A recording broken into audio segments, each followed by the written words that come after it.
Oh, okay. All right. Okay. So far, and say a party ni ye hono minimum national and the date in beba. And kamusu say na mu propose to send come some elections no. Elections no. So you say national na do bad here. But say yeah Kenya say soon ko from kakra. You say such a from place no. Yeah, polling station of baby or move no quano. More of them quano shed and ya papa. It is a yeah, saying Kenya no say in Suitica Kaby the uncle boy pa. Okay. It's preparation our grounds to say nipa na campaign or mo no ye die ha party ni that bia. Oh, David. We crowd here, me tea, if you say, Sani Panaya, or Mubaya, or Mufa from Sinano. Oh, yeah, didn't come was in you no more. Oh, yeah, didn't come was in you no more. May I say, and no, an ABC birthday. Name of Mufa from Solomon, I think I wish you a happy birthday.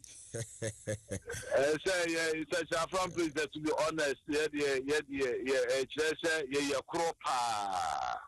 Since you're far from the Obia in the country, will be need you, be at come in. I think, oh, I can no crack. That's a front place, and they make me on point, yeah, me than Yamias say, Asungio Hosa.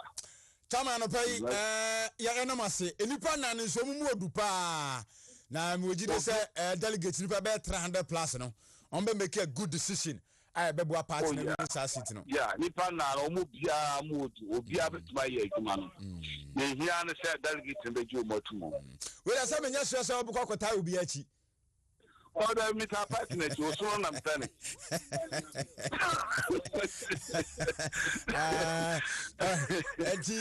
ude me Judy yes me Judy me Judy pa say obed mama na commentino chama emfa wosia edu so mo fale nso beba na yabonkomo me va so much all right yo eti yene Rufai Zakaria ono ena ya MPP constituency chairman e was such a from prince said ye waka chenipa nan ena pick forms that is George Akom apikene de Hamidu Suleiman DC wafane de na Odanchem yes former DC ono so afane de na Opondowa aka Odoyewu ono so afane de Tiripa 4 na pick forms e was such a from prince asa time chairman ye kasesu bia enya enfile the forms eno so ye de akire e wa ha be na ye de nkomom e de akwara constituency na the way forward of the party say wo mu president wa ko se ho no nso to ho ntinka perufo calculate na nso no say no sambre na wum kakra ru first week of August na ko akra ya ne nso ntanto mo ye calculations na hwe mo ne ye weather forecasters mo twunkom na ze ni ha mo a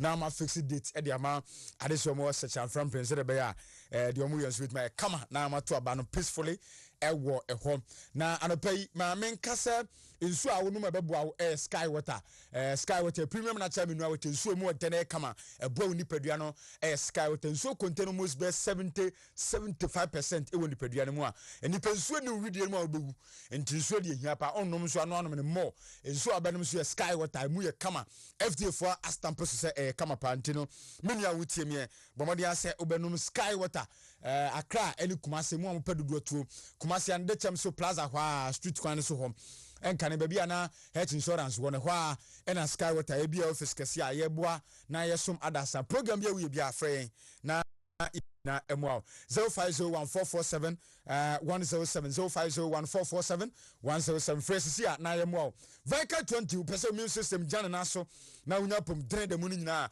Vicar 20 e adwuma pa the attend say draft will be a bear be as benya biato yade nketenkete bo infections be na about to diseases be a che wono Vicar 20 odu so ntentema eyefro so e apomudini ankasa na opese wunya Vicar 20 optimize immune system no e maniema koyi ma 0244 585531 0244 585531 fain na yenyo so exodus dandulon enso na personal person what the beba bema say Nyame adome ho ya na so Nyame adome so ho ya pa na woni ye search from place chairman kasa no ai whether no won say eka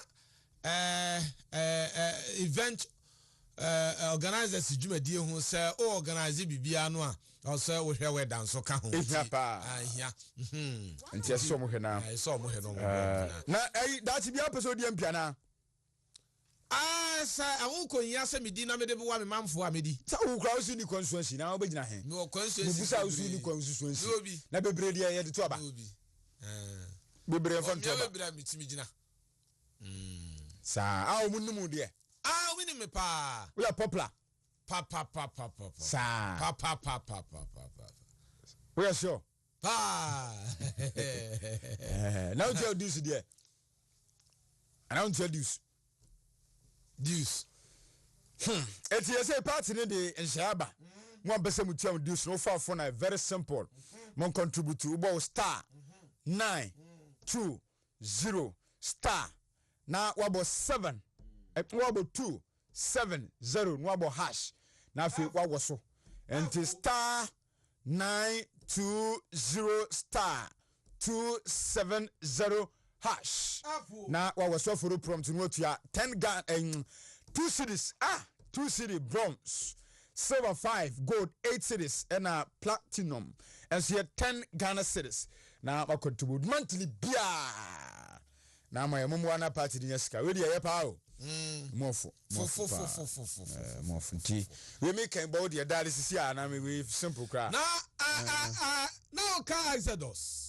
Yes, Exodus Moringa capsules, Exodus dandelion capsules. Nimie nu ayatopa ya ayatanyata nkwantandem baako nkonya baako. Wonu wemienu anopa wemienu awia wemienu anyumre. Wonnum konkuno obia baako nwie no. Woni yade to nkwanta amapai. Yanse baako boa mamogye efusane ye. Na baako nso bo ho ba de efi yade ho. Enti ne akamfo ma say Exodus dandelion capsules, Exodus moringa capsules. Wopa ubenya bi na atimi aboa. Bepam ebe cheche wonum nsem wo hu. Na amamfo hu ba bi o mbekwa akonya bi na wonum aso. Na unua ba wada okosa otietia na. Tete nkwanche he ya. Yankwe ode yankwe ya ba ni. Double cut out do be jasda na pay ni tin ko ni sisi ni ko todwe na bati na batwe na bakọ ni na poso nene wo be fidie mu ha ye de atwa ni tia ni aka no OBD ni atrase say obia begidi amen peche enansi ukura danti ukura gbe yanko good enami kata morning lo efan ye esre fan fa davie fan ye ayo na yanko do boka tawudo num ana do boka tawudo a wo mu eba abonten so no yanko chronicle eye brasosem do boka tanimu na brasosem do boka ta chronicle ana wodin sam robi aba na oyo krata nanim a ana no pay said the watcher nsemu di atodwa no say TV fo no so benya bia ha na akwa mebuama TV fo no so enya bi hwe ohu wonu mo TV no na che say wo hwe TV no na da akwa me mo nso nya bi enhwe e honum na ana mi nsom na koba somra na me nkwa homa no sobra na me ne de ne afre na ne Dr. China omo pre-elections na me campaign man pa so ehu me da Dr. Charles Dramana, National Treasurer for the New Patriotic Party. Dog Martin, Dr. China. I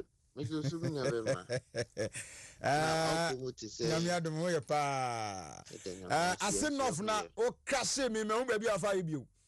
I was crying and say, I'm saying, why you busy? Why you scared? Dinner does your whole crampo. Wow.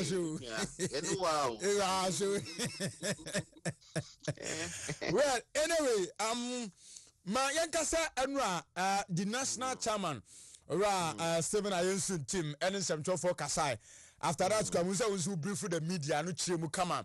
Edema, yeah, na mo party ni to say more dia to say kwa amount for bit my pay mu dues and donations to the party. Na party ni fans kakra. And say no na sase ne say na wie yensu be wie say.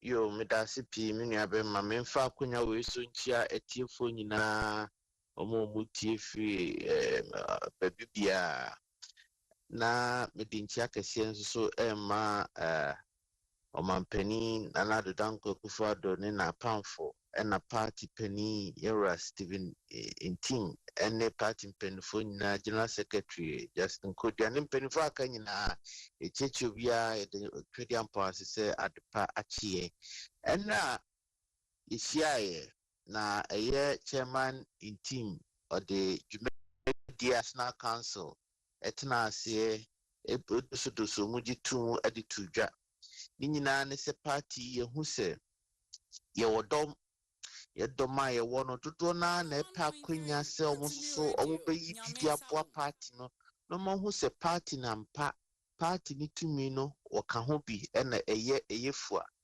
ɛno nti no mpanimfoɔ tena ase no yɛde nhyehyɛ abɛɛfo kwan so a ɛbɛma kwan ma obi biara tumi atua ne dues aba abɛto dwa ne nyinaa ne sɛ wopɛ sɛ woyi ebi boa party na Ofa wo telephone na wa dial star 920 star 270 hash. O bossa number yi wo phone so a ebema wa kunya na do afa steps mu no hu se bia opeso otua dues na opeso yi bi ma opeso otua dues na bisa o se dues nhyehyɛ no category bɛn na opeso ye bisa si a yɛ ka say dues no ye dey akɔ 4 main categories. Yedi kan ye friend the bronze category eno no obi a waye na ohihi na kuma mu se bosumi bi obeyi 2 cedis e de aboa party no ene ewo eye silver category eno nso so ye obi a oyi na kuma mu se bosumi bia no obeyi 5 cedis e de aboa party no ene ewo gold category eno nso so ye obi a oyi na kuma mu se bosumi bia no obeyi 8 cedis e de aboa party ene ewo platinum category eno nso so ye obi a oyi na kuma mu se bosumi bia no ono susu ebeyi 10 cedis e de aboa party no into ubo star 920 star 270 hash na ebedo obeko na bisa se category ben e na wo pese uyi bi de boa party no to choose wi a na sem bisa se bosumi dodo sen na wo pese wutua e de boa party no na no so choose na a calculate amount na fe Ode wo momo pin no ashim ti sɛ nea wo sɛ ne mu ma mo bi na napa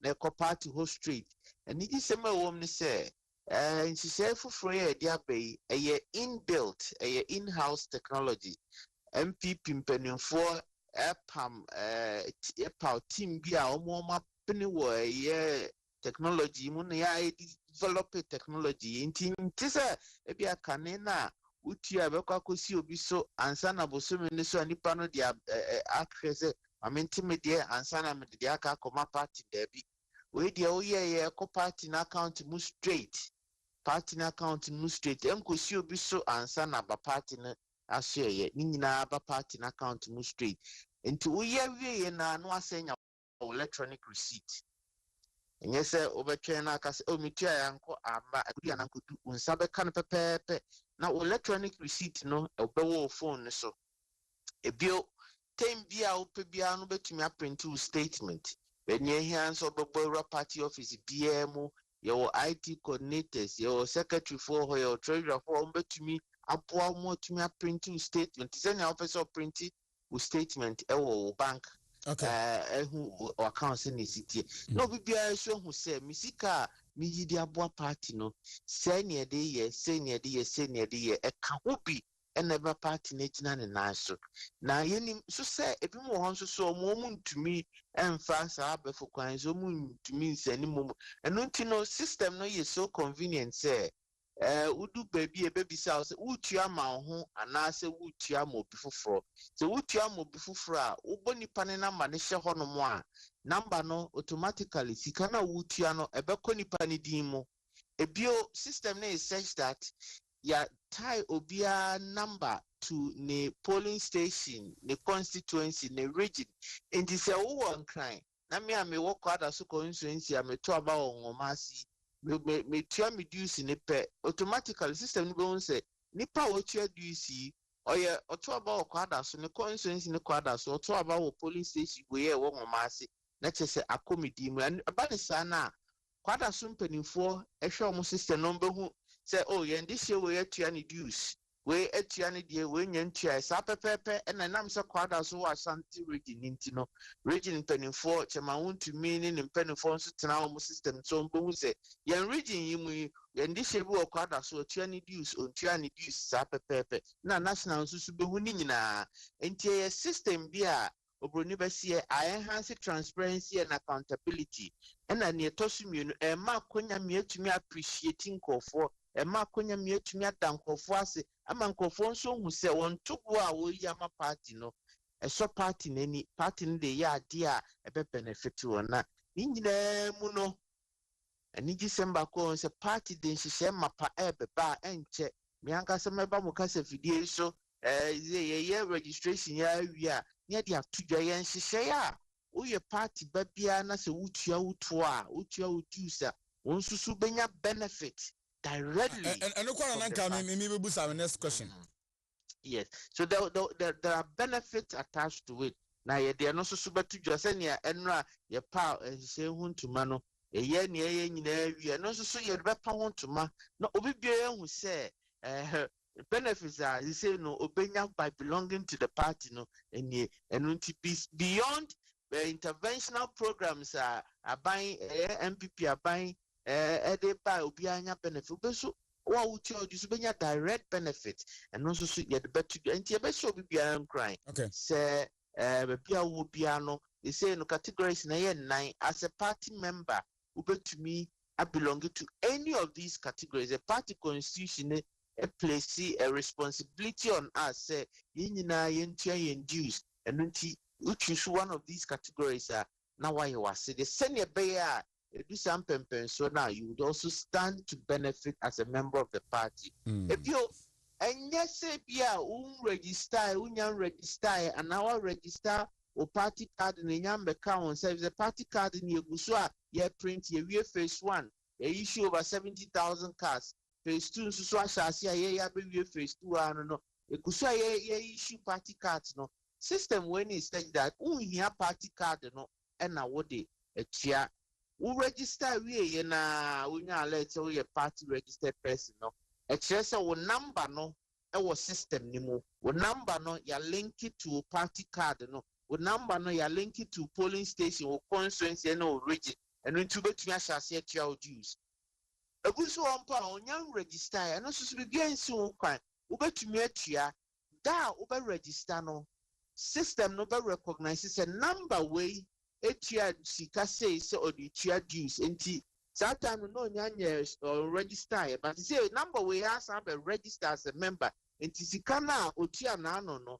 e de hye ni din mu say otia ni dues na che say sika bia no be yira otia tuma enkoba ni say na me register ye enu enti no sika yira da bi otia da wo be boura party officer register no and I say now automatically about per se wudi ase now nso so penifo hu say why was said there as nyina na share for members constitution so ma ho kwan say aside members no ebi mo ho a mo se ye pese ye patrons ye nhihye mu no ye kaso bi ye patron na patron you obi a why na adwin say usumi bi obeyi additional money their support party no na patrons no your 3 levels your patrons at the constituency level, patrons at the regional level, and the patrons at the national level.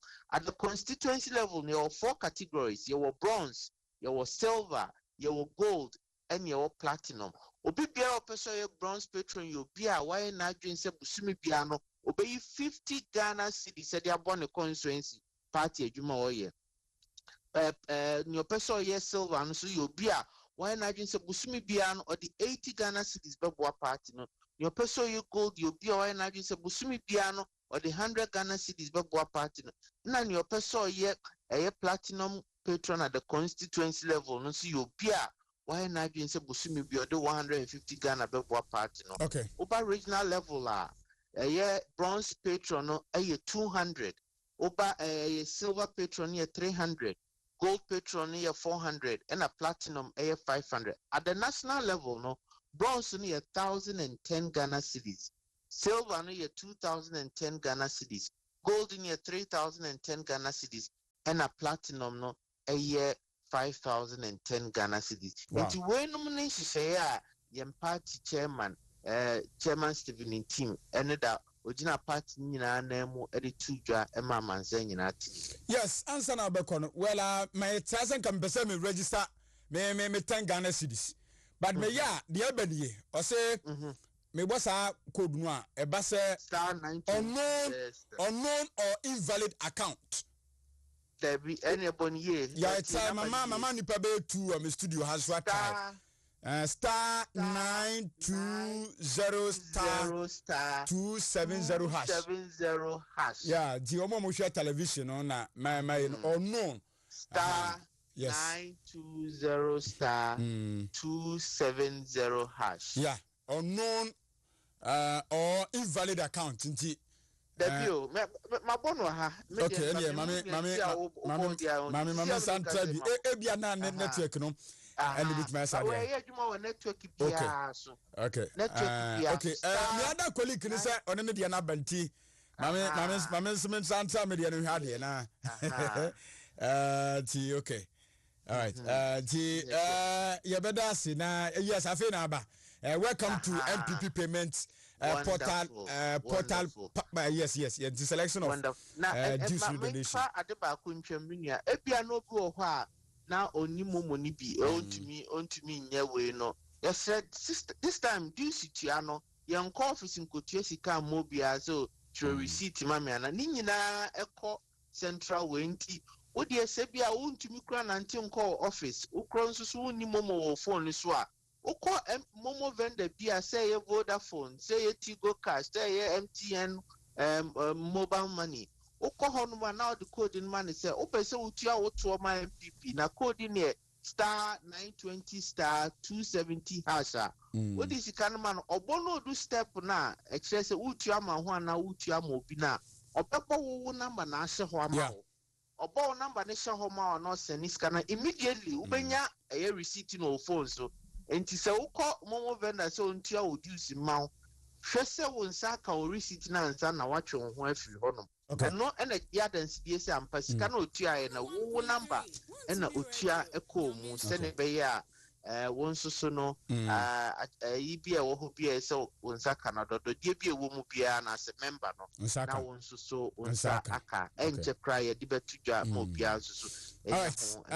Dr. Chana, Edama me 10 Ghana cedi anope ya nti minia so biaka. Oye party papa. Just apodo dia no dika odi dada.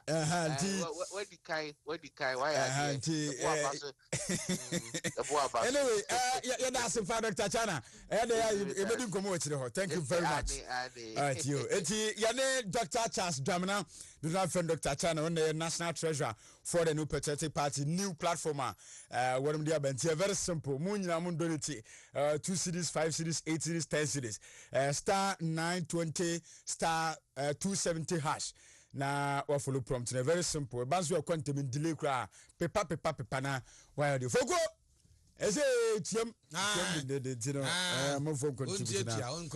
Jaka krebiansa. Contribute star 920 star 920 star 270 hash. Na chese wa send. No. E contentem kwa boy na no ase ibasa. Nim se wiye na nka wiye. Ase mama yeah, come for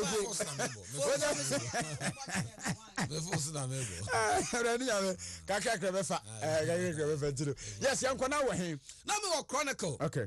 Biaso sem da obokata anim. Na eno na aba beto dwa na no pay. Chronicle dia wo dia ba anie. Ene da ho no. Na won maame Arena Toshi 101.3 wane local government minister say no mo asem ne ba say wasama no yes akasefo mienu yi ohu okukuda mienu yi ohu na I still remember me akasefo mienu okukuda mienu yi yes say maame no enya de osnobo owura dambotwo nti wo mu mienu oh my God, who don't wonum nka omutirim pam ho emo amasomdwe emra. Okay. Achima Buakwa state and yes wonmu be protest omu be ye kire omu be sorry etia say womu di hye bia che say adwachiri Umu edi na wo ya. NPP announce said ye waka ya star 920 star 270 hash and a down a man for enfer entria mumu and no wasem eda krata no animum. And I feel so penny ba konso na dahano wo kon wo ha anti information minister mfoni na dahano and was say 21 billion no finance ministry no etimi etia free so na che say my Ghana budget no wo ma bua ye pa masika no ye ni nyina wo ma che say mate mame kom na beto aso mame kwa aso ase na me ne aswase constituency chairman monkomo MD Moro monkomo na ye hwese de sisi chairman ma che Enu abu na what is say hu ye pa ami onda uma na no me ni usia ba bi na me ma science anu e busy pa na yɛhwɛ free set party ni bie akonya sama mfo me pick forms no aso ase nipa sɛ no officially wo ma be fan krata no Abu-Prah anopeje michia etifo amutie Wontumi TV michia swansifo yina na michia DMB campaign team yina na michia na akufado so adwumadin a wo ye ma party no eye ma Ghana yina so michia no enukre amse ye bie nomination no nipa miensa na aba befa nomination no ewo aso ase ni dikan our befa nomination no Honorable Manaf Ibrahim and the second person no Ajia Zainab Salu and the third person so Yusuf Usman. And for now need the nipa miensa and aba befa nomination. Chama bato sisubi mam why nipa miensa omo aba befa nomination no Honorable Ibrahim Manaf Ibrahim and Ajia Zainab Salu and Yusuf Usman. For now, no nipa miensa and ababefa nomination. Na ababefa nomination so every year no. I'm saying nipa bako na ababefa le. Okay. Onu na ye Honorable Manaf Ibrahim. For now. Okay. Nipa what is say ababefa bi aka ho anasa miensa ya. Miensa ya na mehu so mo ababefa because so we ababefa set time no. I'm set time no ya sunti. Nti nipa miensa for now and on my babefa nomination.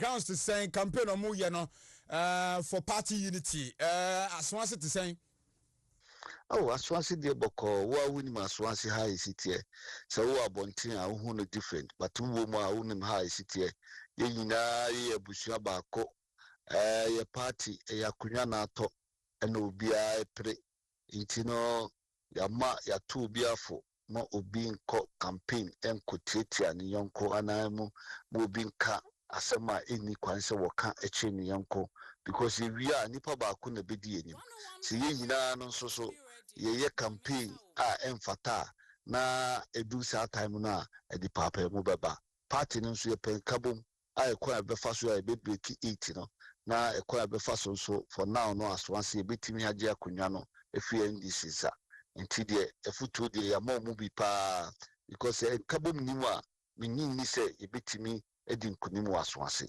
nti sisi de e nice from se ebehwe na bibia ye kama na aso ase afa ne ntoma pa efra.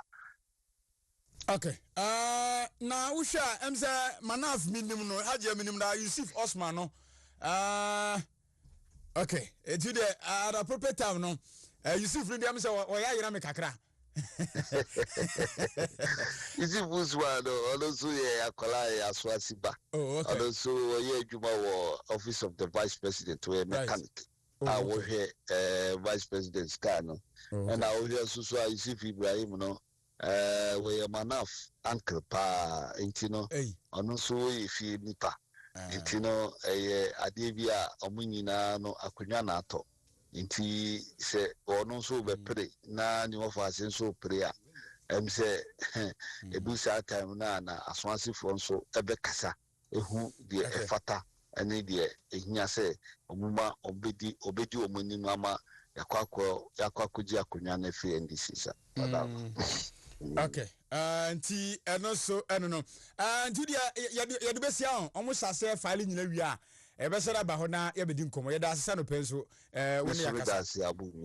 Thank you very much. MD Moro constituency chairman the new patriotic party ewo asenwase.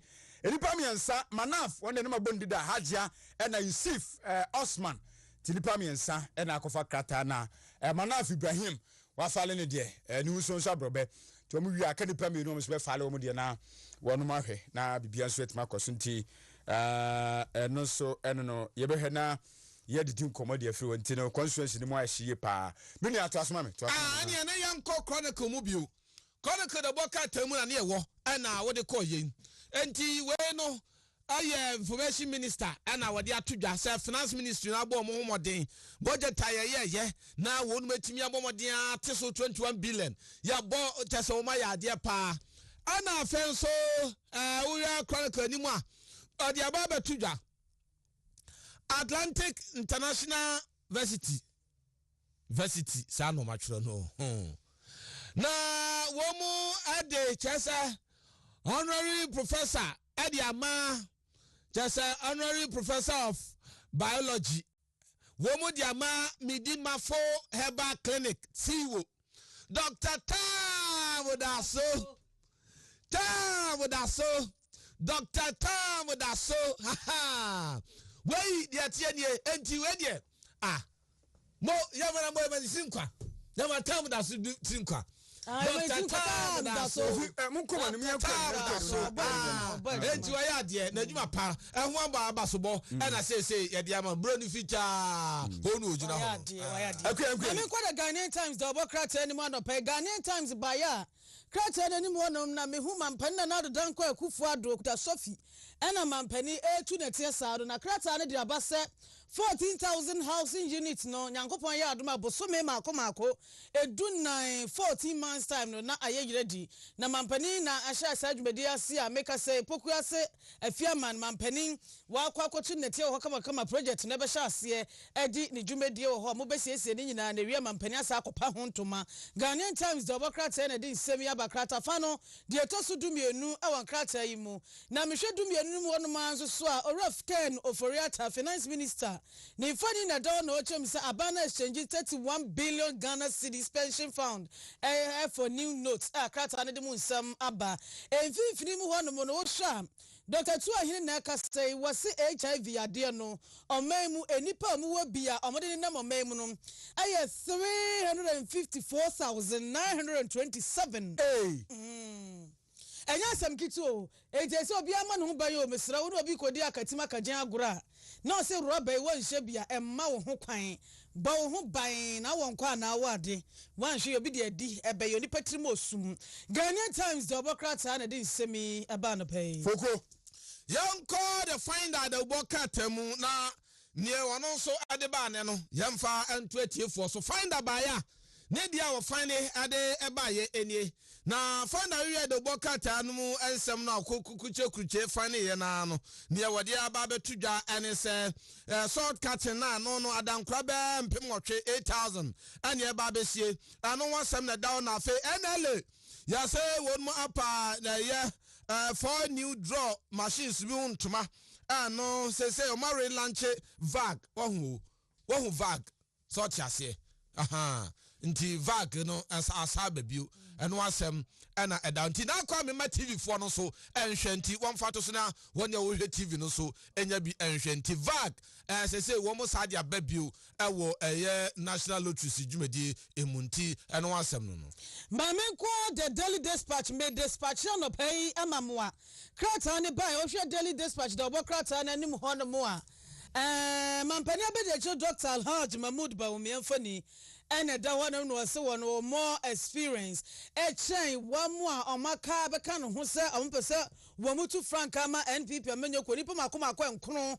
aka no se ya po bi o experience pa dia ɛna ɛyɛ wɔn noa krataa na de nsɛm aba no pɛn na mehwɛ fam a defence minister onibonyamfoɔ Dominic Nitiwu ɛna ɛkasa wɔkyɛ sɛ aba na yɛ krado sɛ ɔbɛ protect ɔbɛ yi ɛfiri atuatefoɔ ho wɔn na ɛpɛ sɛ ɔbɔwura mu na ɔbɛdi bɔnefo sɛm mu no aba no ayɛ krado papaapa krataa deɛ ɛtɔ so mmienu ɛwɔ Daily Dispatch na ɔbɔ krataa yi mu na meba ne nkyɛn mu hɔ nom a adisco ho mini de school na yɛ PMO yɛsɛ violence bi ma sɛ PMO hɔ anano da na akoda ba mu ayi so na yɔnko ti de kɔ board adeɛ so ma de betua n'ani ase mehwɛ bi ma yɛsɛ akoda afoforo so de sekan AJC the yɔnko student hɔ no ma krata de ho nsɛm atumi aba na ɛne nkwada na aba no I actually don't know what is going on. So from one man say moja bi say ya dress obi wound cry ho no watwa ne pa o mesi di asem cry disco school mu on be so go school no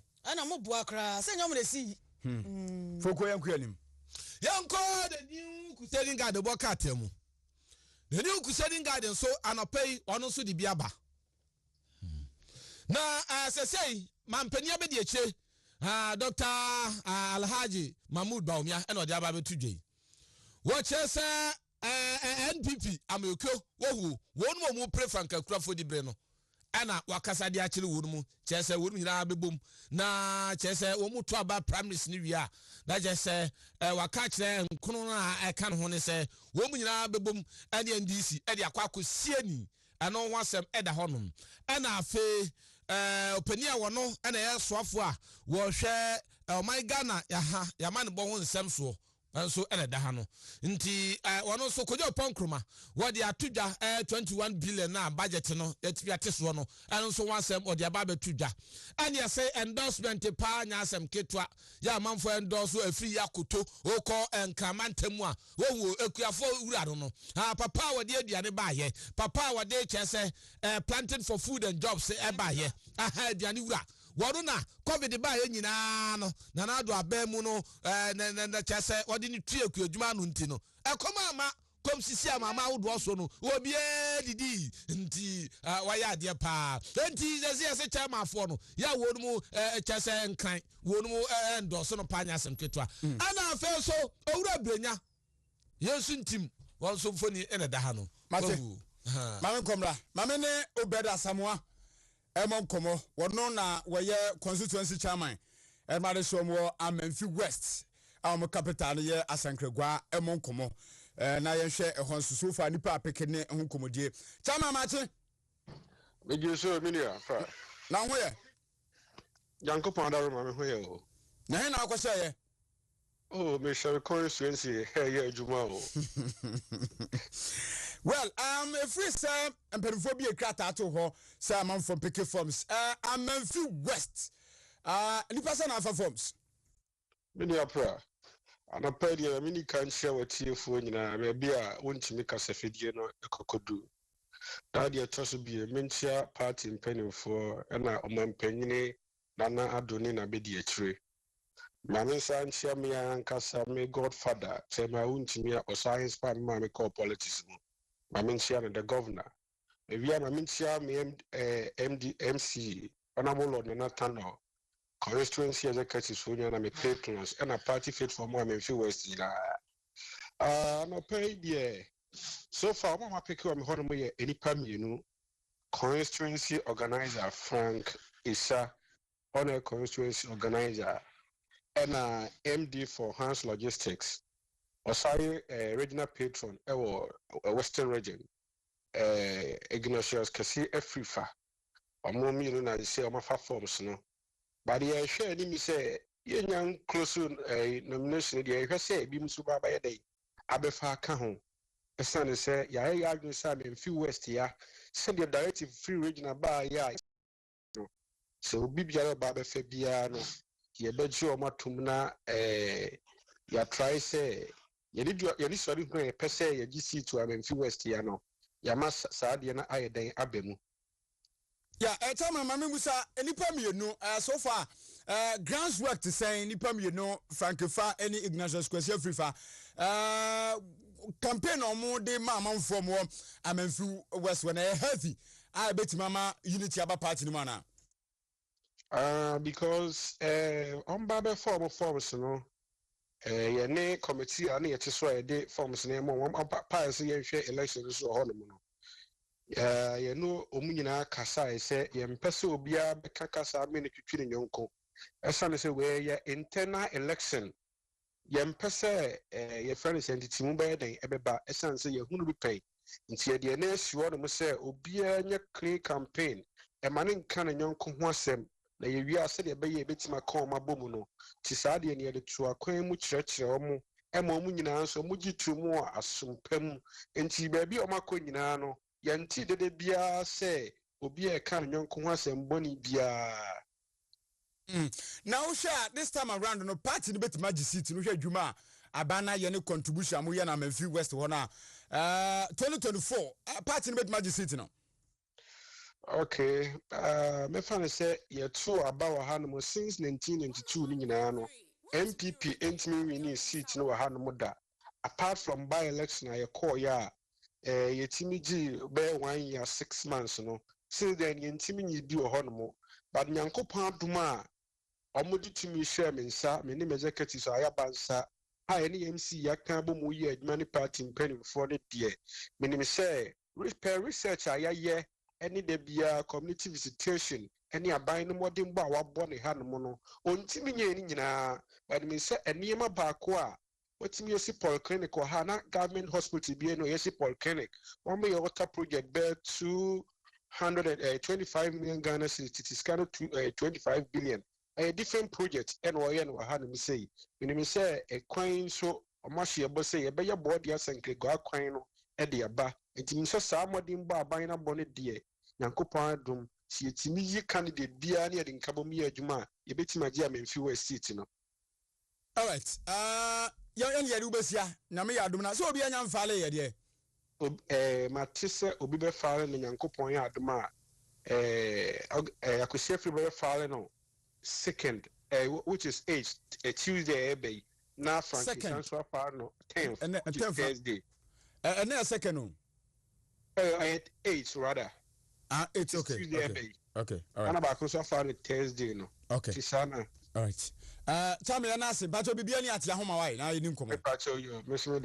Thank you very much. Obed Asamoah oko Memphis West on constituency chairman ho na na bon komo. Ofa constituency gusu e bon komo free ma amafa ne mo so file ne ho komo na yedidi eti me gide said this month di amanfo be file pa Harriet Martin upon so 4th na Matison no so fa ne yon Kranza South ne manfo ma peki bi o mo fa tie be na di komo ma wi an enko aya wie yemfa part 2 no yo ene part 2 de ma memfa me de we ndi kan ma me na yenko pani a wono na woda we manager Kumasi airport ano ene ne birthday birthday kase pa opani Kwadwo Abu-Prah sakwadi obede pombede we munyamfo Kwadwo Abu-Prah sakwadi Kumasi airport manager ene your birthday happy birthday to you we free entry out of Kumasi airport we say enkoma owura Kwadwo Abu-Prah sakwadi obede pombede ene your birthday manager papa hard working general manager ene your birthday happy birthday to you free entry edia odiaba numfoni na mampene wase bia no no ene the birthday nti numfoni wa ha onfanto na yenko yenim ena afei foku di na chie ne yenkone afei no achi happy birthday to you owura Kwasi Kakare Chamfo ona bo Kwasi Kakare Chamfo na ye DC papa DC yan hunu asem no so bodwuma yi pa we free here for sapon ho eno say enkoma ni DC ye DC wo afija kwabre north African tension yes kuntonchi this year kwabna sapon happy birthday to you and your birthday DC papa and happy birthday yeah wa kwada kuntonchi wo ha dwen na so fa sa dia kan mo fa so ma na na dia di so enie owura ofori buahin ohun waya former principal ewo Abetifi Training College owura ofori buahin ape won se wanyini ohun we jam fi hie di okono baako nyame aye na dompa enti chese Dr. Isaac Brako ni chichenie oh okay ai ni chichenie o chen na de ɛwɔ Abetifi Training College enti ɔso ɔne great Abeti Kofo nyinaa wɔn mu wish no happy birthday enti ya papa on sɛ na mfoni no na akwa me mfamra na akwa me mfamra ya yankwanim wa wish no to the yankwanim ya wish no happy birthday ana afe ya opani ya no so the din Frank don't who Madam Grace Boduma say eno ma Grace and wish no happy birthday na ono so and da ha no Ra Frank na your birthday baby a obi a twedi amponya nkrompo enka ho na chese on show den on fi adum nkwa adum ne wode adum no nyankopon nkoso a emane mrem ema ana afa Professor Dr. Tony Opoku Achiman yeboa akwada ketwa na ndin bebrebe saa no yes na no anya afe enti ene ahu ne papa ene abena jaki Professor Nedaso no yo okay yo answer we na fe ene no ko yo mama mfa we Davis apia owusu ene your birthday nti supervisor Michael Entry your Golden Star Wasa Mines achempem so I wish you happy birthday and a happy birthday nkoma Vivian Dakwa aka Efie Sikapa why just a businesswoman Vivian happy birthday na no usu e town de buy my enko we Mariam Mahmood Mariam DNA Mariam happy birthday and come away from Kenneth while Jume ni ba kope and see yam wish you happy birthday nti Mariam yankopon onto won kwa na be fie sika pa de no so nka o ti bi de to so ma nka bem de pa na kwa me Vivian da kwa de no na yen sori so nko we na de ba happy birthday na no so e chan na de ba we prominent business woman won Kramantem na no so e chan and say yen wish no na Veronica Adanu just man senior high school and wo nti one also yeah must obi attest say application or person apply a wonya ni say you know birthday you apply ni say we dey on family okay enti abusia yedamase na me hwe na yaye menim say okay anyway ye be na medamase mo sere nko mo ma black na ugade ye ntoase na ye ne gan high fo bedi nkomo na ansa na no ma men kanfo ye NS ontiment mamo NS ontiment mamo na men kan chabe se ontiment ne de ye wedie apese wedie to so aye NS ontiment na yusuo eno no de tie ne se de ya ne se wato no anyusuo ne de problem mpa ne mum se hunomo ne sansan kwa na aba so de a na wa yusu NS ontiment pimpos them rasis bi na ba widie ni a ni nyina ifu okra ne man so depo awo so a woti ase ho na dia wa ne kama na bibia nti NS ontiment no bra papa widie ni sansan nyina ifu na awake no na eyema obi a ne sisi ne ya mema nso a wa ye mre mpa so a wunso ntimi nyin se oba no na one ma wake na cha caps ne bi bra papa enam yade bi na nso no wu yusu ana eyefri so eni gisem ne se just obi agidi wo Ghana ha no obenya bi ato udu ani che baby sa crowd kan she dragging num na kens work no a obenya bi ato kofodu anso no Gapsen pharmacy ni Digitalization pharmacy obenya bi ato na afi nkokon so wusko bi nom obenya bi ato kaswa tribe of Judah obenya bi ato Kumasi Dani farmer na Mr. ba ne Kolenak ne Hagbe mu nyina NS ontiment no obenya bi ato awake natural no abuso 0245 079 915 0245 079 915 friends here na your life essential supplement ni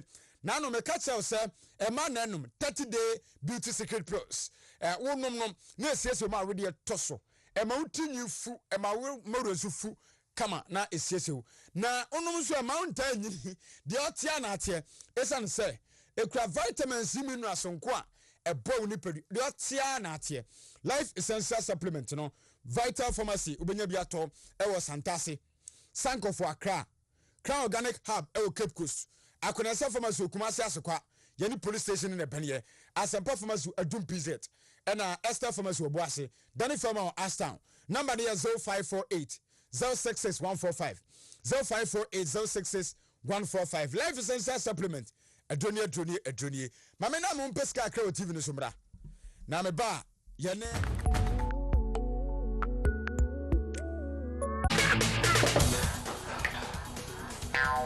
Vital we support the new system.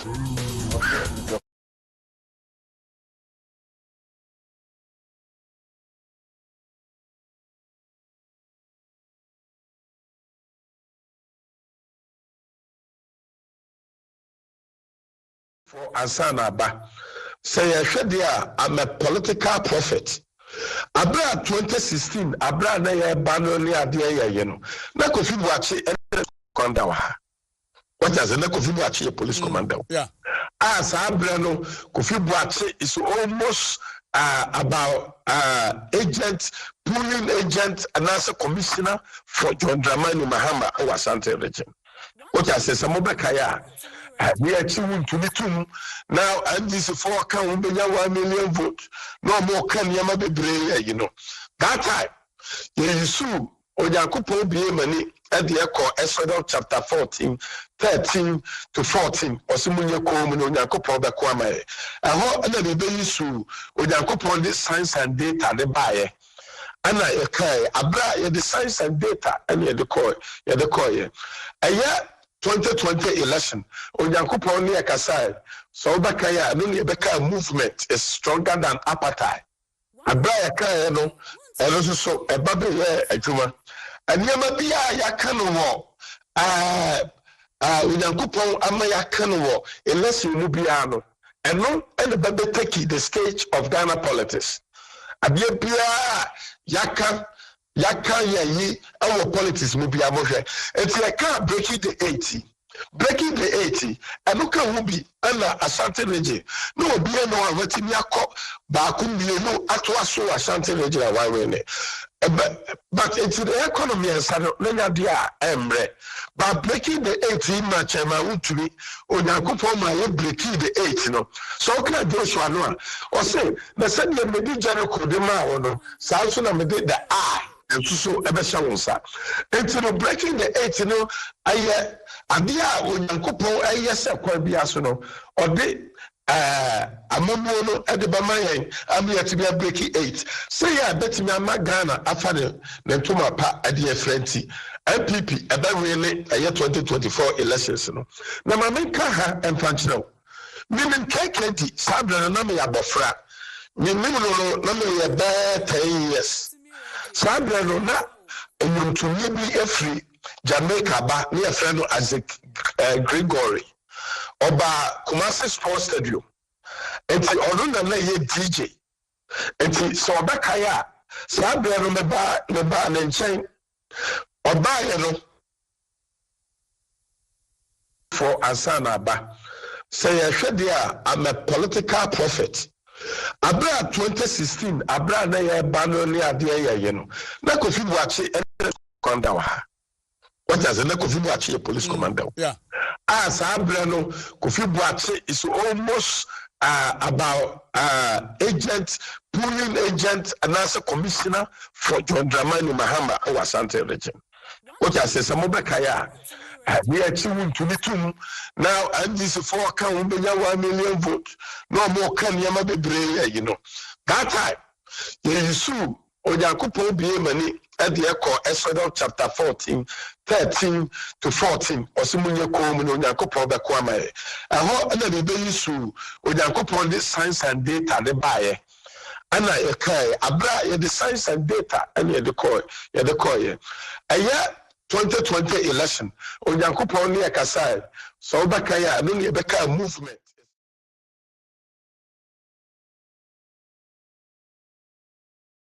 For Asana Ba.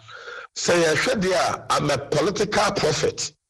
Abra 2016, Abra na ye banoni adie ye no. Na Kofi Boakye commander wa. What is na Kofi Boakye police commander? Yeah. As Abra no Kofi Boakye is almost about agent, pooling agent, and as a commissioner for John Dramani Mahama or Asante region. What I say, some Mobakaya, we are chewing to the tomb now, and this is 4 count 1 million votes. No more can Yama be brave. 1.4%. It's summer. Okase, we've turned the corner. No, a assembling in a tougher. Now, the biggest also takeaway. And so say, what the media review a buy na ye introduce taxes bia. It was a major concern of industry. I hope to say business people, Kasa, Association of Ghana Industry, and so Kasa. See a bebo modern, they are turning around the economy now. This is the power. SSL, you take it. That's Ishak. Nemo, Mammy Fine, say, Adia, say, once I'm quite just a cafu beer, free baby, mamma can't hold dear. Adia bet me more at me achieve projection in terms of revenue or sika or mobilizing or a sika minimum hana or the abwa jumedieno. As I said, umia a quaya of us or just canoe. And so I know GRA has now become very, very ruthless. Omonfa, omusika jijie in Niagro. And that's the kind of angle, as I say, omofa. Again, let us appeal to individuals and business community. Say, recovery, no. Ejina ekwanya ebe fa so a yebe mobilize domestic revenue. Yebe nyesika wo mam ha ya na de asiesie. Contractors. NHIS is doing brilliant job. Okoboy, let me salute him this morning, my friend. Brilliant job. National insurance. Say nipa base over 17.2 million. And also thanks to His Excellency Dr. Mahmoud Bawumia. Why not? So betene fie no enroll on NHIS. Okay? Na ebua mo enyeska renewal why no phone so. And then also look at what is happening. Our friend is saying Electricity Company of Ghana. Ushak Bank of Ghana. Omusika no ya na fa he. Ayin fosika no. Yisiji fosika no. Because nanu ya mu ya no se ukotua 11 no. Sika ngofo na asesa no. Hwe a omunya no. For so many years dire sika na omodije omode fa he. Hwe omen ya kase politicians politicians akromfo one mom ya komfo pa ya de ani hwe pa ya technocrats no. Me see I think that to my brother Dr. Mahmoud Bawumia, it is not enough. Sir, what did but digitize the Electricity Company of Ghana? Now all of a sudden, one more revenue, now stay 450 million a month, and yet the same thing for 4 years or even more. Abu-Prah, you extend the electricity for entry, more customers, more meters, yet Twiska, no revenue stay the same. Now I say what digitizing and every 450 million I hit 1.2 billion. More than times 2 over the now collecting previously. And that is the point that I keep saying, that if you don't want Mahmoud Bawumia to be president of the Republic of Ghana, then you are not serious. A serious issue. Oko Pentecost. Any penny for Kakasayano. Was he? A nipa. So one fancy say, any near my papa and Gugua Cram, and my manisika sheguno. Say, and swan tia. Ano kind was so bia or pepe ye biano. Get a huiano. It's like ye on pepe or no, and on pedita. All right, but I say, Adiabakua Messia Free Moon, yes, Abe for Council first discano. It's an Amocasa or Cobrucha because almost first come to be some good. Bibia electronically no I na de ko nanu ya mesi siji metia me trans ba 13 no si eye wo krom ha enti siji 1 month na mutimi je 400 million aji 1.2 billion SS can never hen. That is my question. I keep on asking. It has to be subject to investigation. Not SS can never hen. I'm on for risk of Romiato.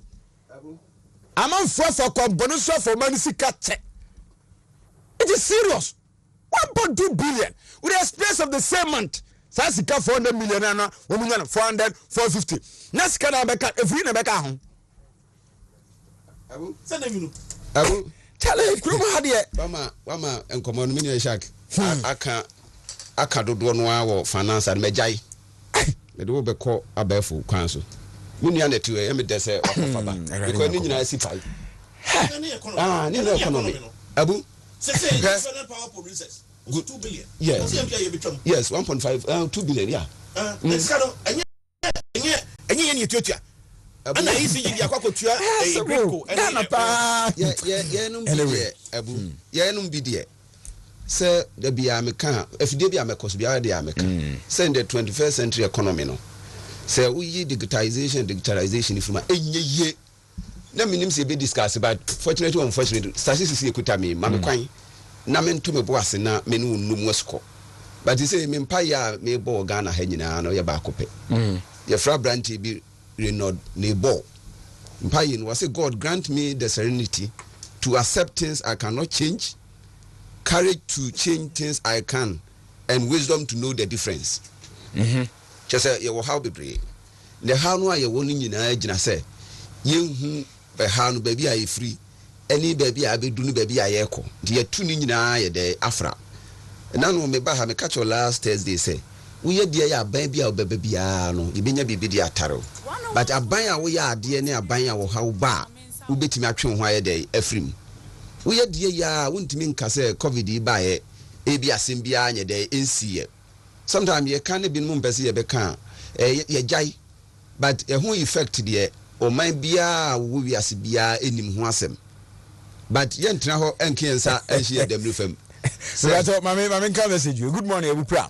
A very close friend who works at the ECG told me in the face during a conversation that the loopholes in the operations of the ECG have all been blocked, so the work is not interesting again. Ya bedi akupuni and the message Abba.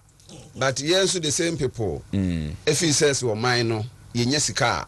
Demfa so bo ni nyina amaban or maybe is wealth creation who create wealth no a na watimi dia ye dwuma ma bia so omanfo so na be den wa create wealth no so who create wealth no na sa nwunu gu ate say de wo konsuo gu so ne yam enu ti na buya me ba me pese me quote to sa popular statement I am making from William Penn say if men be good government cannot be bad. Enti technology with the bata bibia ho ade ntia bebre resistance to technology ne say ebabu bohu ne mama ntokro ni nyina afri ho enti obi ne dada esika konhuma ewo corruption mu true say ne ma no ye loophole no ono no de ode bakra obesa kasa atia enti sometimes changes bia wo de bebia no wo nya hu faso kronkron no ebe kasa ye de atia but ebuye ntra ho so ema ne nya sa bra yebeka say bia say enti yentimi nsia no onse wo kan wo ka say yesi e kwama no ne a eniema bebre ne ade ukoba bi kura say ye free be internet of things. Internet of things ni say bibia ewo wiase ye pese de abafu ye de ewuram enu nti kura na for efficiency sake no ukoda hotel bia wo hotel ho nkania equipment se ho nyina no they are being controlled nti so pia bonte kura no anu kania obeba na dum ni nyina ye niema ye fa so ye de bekoye nim but before say meba digitalization no ma men kan niema kakra mfa previous budget ye once a previous budget na since 2020 is anchored on COVID program post COVID program ya to need say program for economic recovery. The last time 7 thematic areas ye the budget. 1 say aggressively will mobilize domestic revenue. 2 streamline and rationalizing what expenditure. Ye boost to local productivity, and then 4 ye promote to diversity in exports. 5 ye projected na yasa protected the poor and the vulnerable, and 6 ye expanded digital inclusion through the infrastructure development, and the last one ye say ye be reforms our public sector. So this were the 7 areas ye last budget no say the yen share to was and ye be ye free ban post COVID ye bit my de ejina enti the ye person ye sisi and ye be assessment of all this ni ya hwe ni evaluate say the kan ye na yetimi aye dey akoye nimu ana na said the name ni Isha Kano. Yeah, first budget, although we were in the process of going to IMF. So this media budget is done in consultation or in collaboration with existing program IMF. I know Isha Kabesu say, Sebia, ye bit me, Abuana, Yesika, Yebenya Ufie, any woman so in church.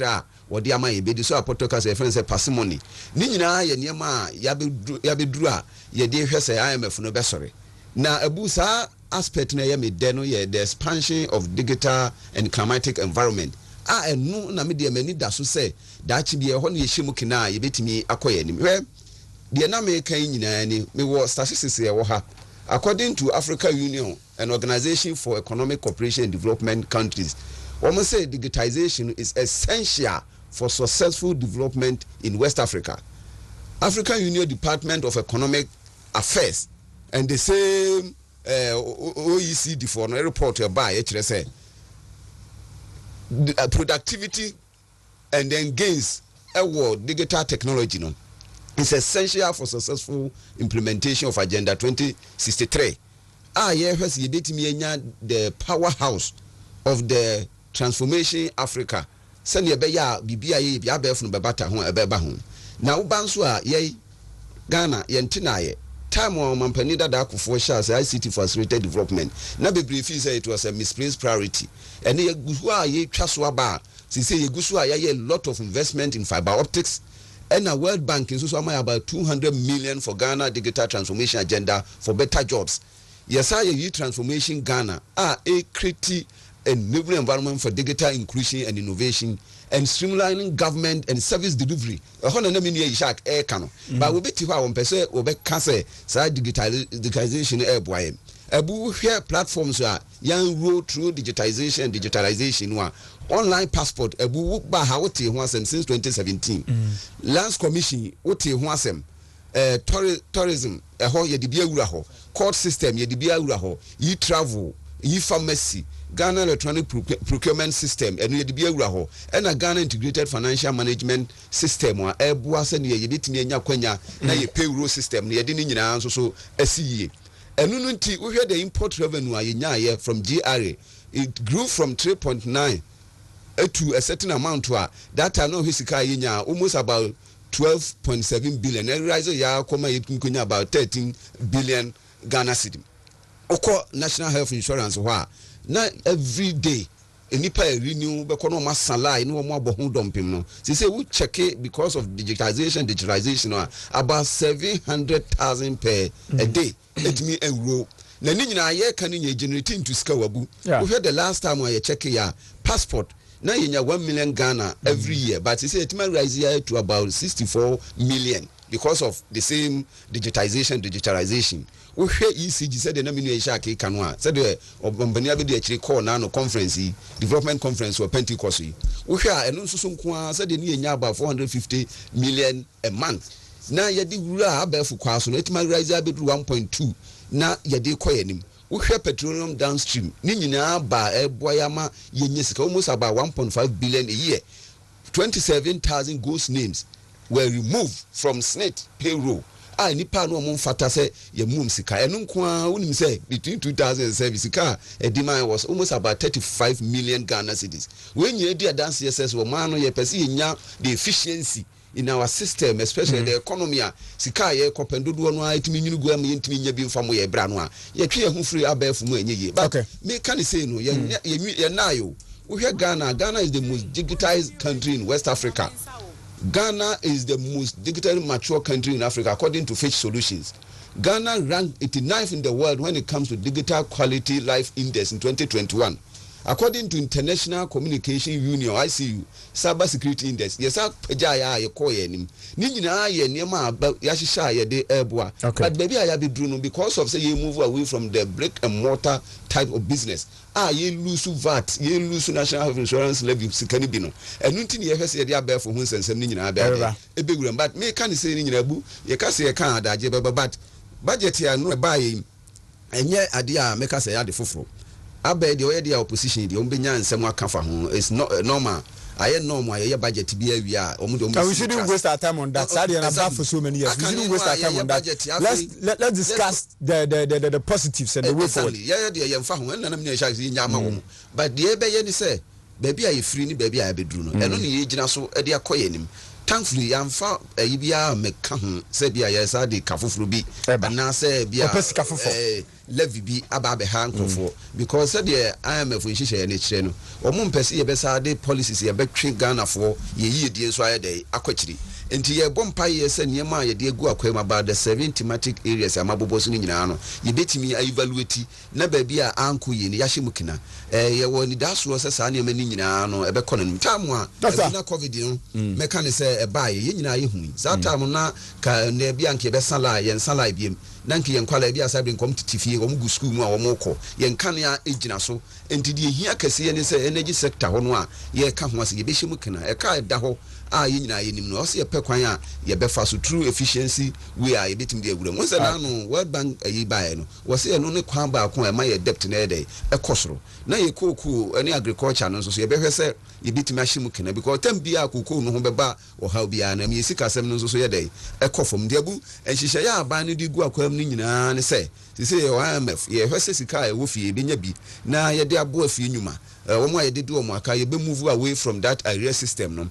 and that cash waterfall mechanism a eba ye hwesi be nya sika ne brebia no yetime de atwetwa yaka no e ya de ehia nipa bibra provide services ama government no a meka se ye de ye kanti ye nya sika mo mo a but nyame ayadom ye koye nim ye de se covid ba yi o hawe ba yi nyina no sa ne ma ya bobo so nyina da so koso adwumayefo don't forget to say ye base pay we increase it about 30%.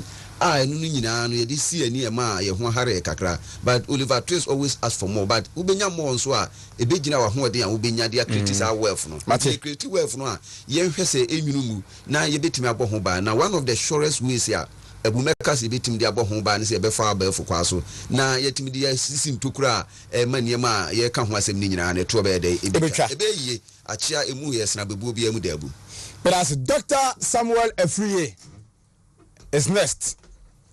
Countryside, hear me go. The countryside. Mary pa, in fact, okay, What day? What's I send a message you have today? I don't know. Sir, Vice President Dr. Alaj Mumbo, Jauno, administrative manager. One officer. Send him a query. I'm for bar. So responsibility great. Yeah, Nyamia dum. My culture say, obi pese or establishing a home baby. First and foremost, no, obi office. Na wetime enya time etie enkofo nsem ene suggestions ahodo ankofo pese omodeba. Na wa suba santimantemu ha.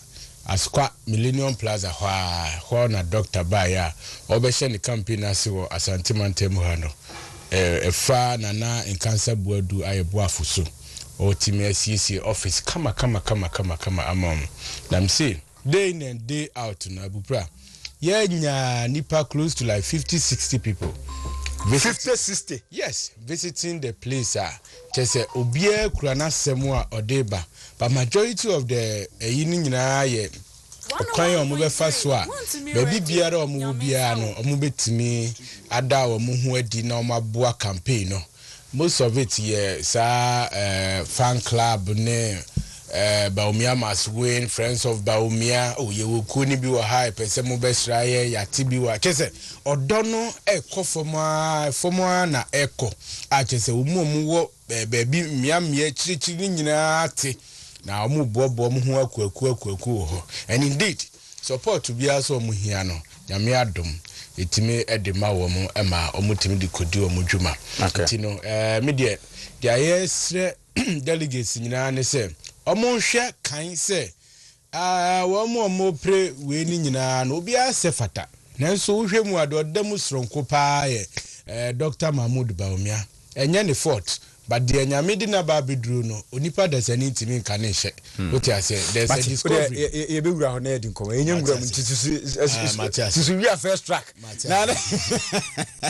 na anyway my should be a vice president ko nana me di bibi sendo fatu suma me na ene ba bia unse makase vice gusu wo central region na ene ba bia vice atinare from Esikuma Odobin Brakwa to Ejumako enyan esiam na oko ekonfi hona factory kese ni sinafi wie ewo Gomua West and Wednesday 2nd August into vice proba what they call a central region Sikuma Odobina Brakwa, Jumako, Nyani Siame, Kunfi, and then Gumwa West na probo for the day.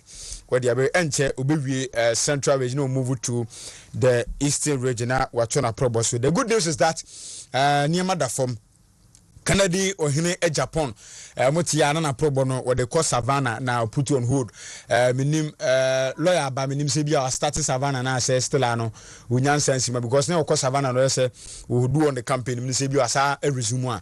Ya beji update in the phone ya and then waiting. Alan Kojeche Matiati said China nenin ma coping bear Friday dear. Alan Kojeche Mantenso ba Ashanti region.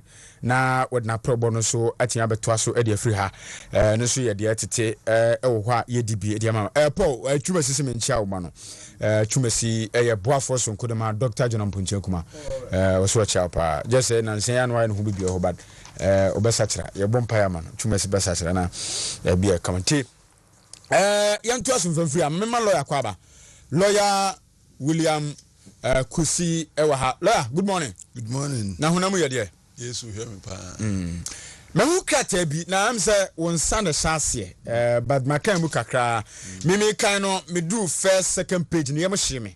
Okay. Me yam hye me kakra but me de say story no so yes alleged voting but let me with mama said me krata no be de me say alleged vote buying by candidates in the August 26 special voting. Ladies and gentlemen of the press, it has come to our public notice that even though this is an internal election, there has been some practices in the party in which people are trying to use all means to win the superdelegate elections. Information reaching us indicates that the camp of the vice president is buying votes of the chairman and requesting them to register as proxy voters. He is offering as much as 50,000 Ghana cedis per chairman to accomplish the diabolic agenda. We call on the party to take immediate action to ensure that there's free and fair elections to avoid any misunderstanding and subsequent protestation after the conduct of elections. Whilst the country is waiting for the most popular and efficient person to be chosen by the delegates to contest the national elections, some executive members of the party, as well as government appointees, are doing everything within their powers to ensure that their favorite candidate wins the elections, even though it's not popular with the general public. The end result will be that the party is likely to lose the general elections. As indicated, party faithfuls as dedicated party faithfuls, we deem it important and time-sure to bring this to the attention of the party to restore dignity of the polls, which will be conducted on the 26th August 2023 in accordance with the party's own operational guidelines. And then do the guidelines can be blah blah blah. Long live NPP, long live Ghana. Section 23. I just want to skip and move on. Okay, anyway, Section 20 of the operational guidelines for Special Electoral College to elect 5 presidential candidates August 2023 provides as follows.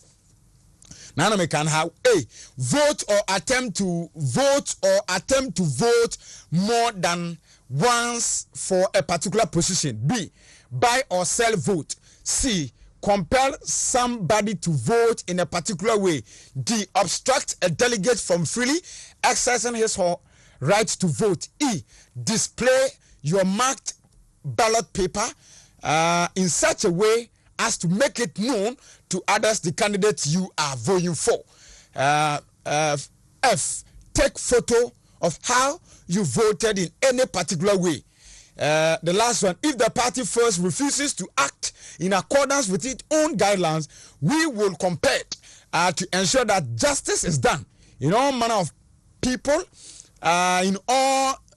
justice is done to all manner of people, candidates in this contest. Long live NPP, long live Ghana. William Kusi Esquire, head of communications, Ken's campaign team, Ashanti region.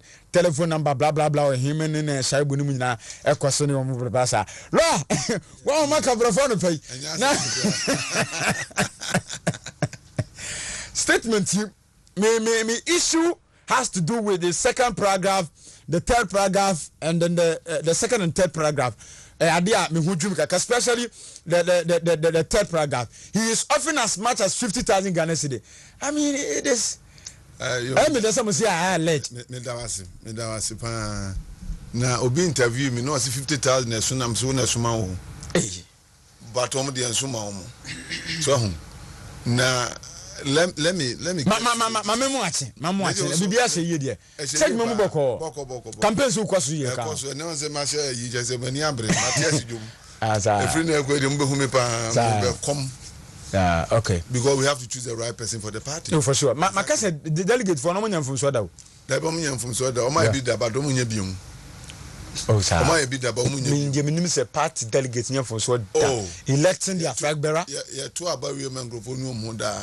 You get the point. So it happens. Okay. If you can put the national side by regional, be two year no more complain. It's a mistake. You get the point. So we want the best decision for the party.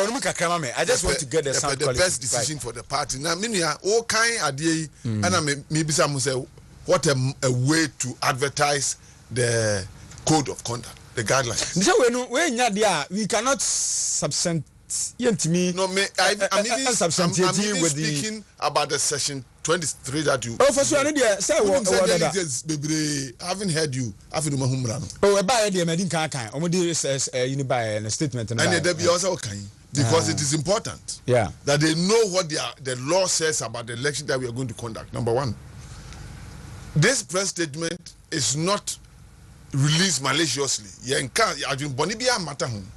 are only drawing the powers that be. We have heard that this is going on. Okay. And please be proactive. Do something to prevent any such. What about petition election committee and I say my press? We have do the statement. Pros in vote and I'm saying no such. That my standing the fifth of this month. So we don't have much time. But it doesn't matter. The process of petitioning requires that they meet, they fix a date and meet, and we want the whole delegates and the whole country to know that this is what we are happening. And then chairman be said, what is the answer camp with Tonipa? And I'm saying, elections honeymoon the allegations of allegations. Son, and no teacher was in university up. It is not right to do that, whether it's come from our camp or the camp of the vice president or the camp of Alan Chiramati or Akuto. Whichever camp is coming from is wrong. Okay. And we are only drawing attention that now you're back in press statement. And now we were surprised the kind of course we had. Already we know that yeko roundy yen di kan so and e bidi yachi yenimdiesi and yen asoda from yeti yen know what is the best way to go. Your meeting one adjunior, so let us issue a press statement and make it public so that the authorities will sit down, will sit up. Obiso yes and ehumbe bono onye with impunity. Yeah. Because hitherto grofo timima and grofo yetimi the TV go see sports stadium near chess and Jekoto Aba. Yeah, and it will be the van wurum. That practice should stop. And so we have an objective to prevent. I mean, we basically and 4th November. Because but like the fuck credit there. What time 4th November about Wakasa? But me make us be person because no, but this statement goes beyond 26 August. Okay. It goes beyond 26. It permeates through all the elections that we are going to do. Anyway, that let us not buy vote. Let the popular candidate win. This is what we have heard. If it is true, stop. Okay. And that is it. Okay. And there is evidence. We don't want to go further, but we have had calls from chairman. Oh, but some more evidence. Yeah, you should attach it with your release. Yeah, president. One president evidence attached. Oh, but will be a press release. No. What evidence you need to attach your evidence with your. Look, the nature of this information. If you are because how can I watch them be there? Yeah, man said we would trust and make calls to find out because we see as a sure MPB there. Onamo yes adwuma but me dem more from where I'm sitting or standing or my profession me more because because you've mentioned the vice president's name, tagging him 5,000 Ghana cedi, which is very serious. It's not serious. What is serious about 5,000 said vice president chair the man regional chairman. It's a very serious statement. What is serious about it? Indicting his credibility and stuff. Credibility, Oh, now we see will be 5,000. And the vote buying is a very serious statement. You are a lawyer, you know the implications of this press release. If there's no item of truth in this statement, there's truth. Senator Maker just said there's truth. And that's the tone of the press release. One more mere chairman for Obina Abeka said this is what is going on. Okay. Hey, so we have evidence. We'll call them because you told us. Okay. All right. Yando. Abu-Prah. Meaning release in Monsaka Biana. To say they are okay, and the attitude to be now. My main same way. Now, I will quote Yura Jojacom. The Bianin Sema Oka. Now, ni quote Omeki. One of it, a free or see plateau. Not small kindness. Or see good people do not need laws to act responsibly. While bad people will find a way around the laws. Okay. What did you can? Meka amanesi say. Winiano. Yena emra yede betum friends abano. Edaho. So what I say? Yena yenim. Say a kwan say ni e o say faso. Na me there I will always urge. Say ye manage the internal elections well, because we've had an experience. Ye kwa kumewu by election. We tete say maybe now candidate we ma delegate say we me say if you na kumewu for say amakoje dia ene mu amokoje ye no monkoto aba nyame ene di ye ho afofie yetimi manage ni ema wo ho. Please then na fe die mo wuhia obi a from the other camp was see obi 200,000 plus car. Ubeshia, yes, 200,000 plus car. Ubeshia lawyers who say okay and inside shekra tasi. Also car 50,000 asem. 5,000 Ghana cedis. What's 50,000? Him? 50,000. Yes. 50,000. 50,000 asem. Now ordinary Ghanaian now to hono. Now you want to say, hey, akoye sikasem and MPP for a year. Which is not true. What do you say? Which is not true. Now in any case, nyamuna musemu woska. Enyamuna musemu wosika. For Can Japan for no. Enyamuna musemu woska. Afraid the conqueror, the champion, the lion, no. At yes, simu avena muse. Afraid obibe chicheska abibitimu.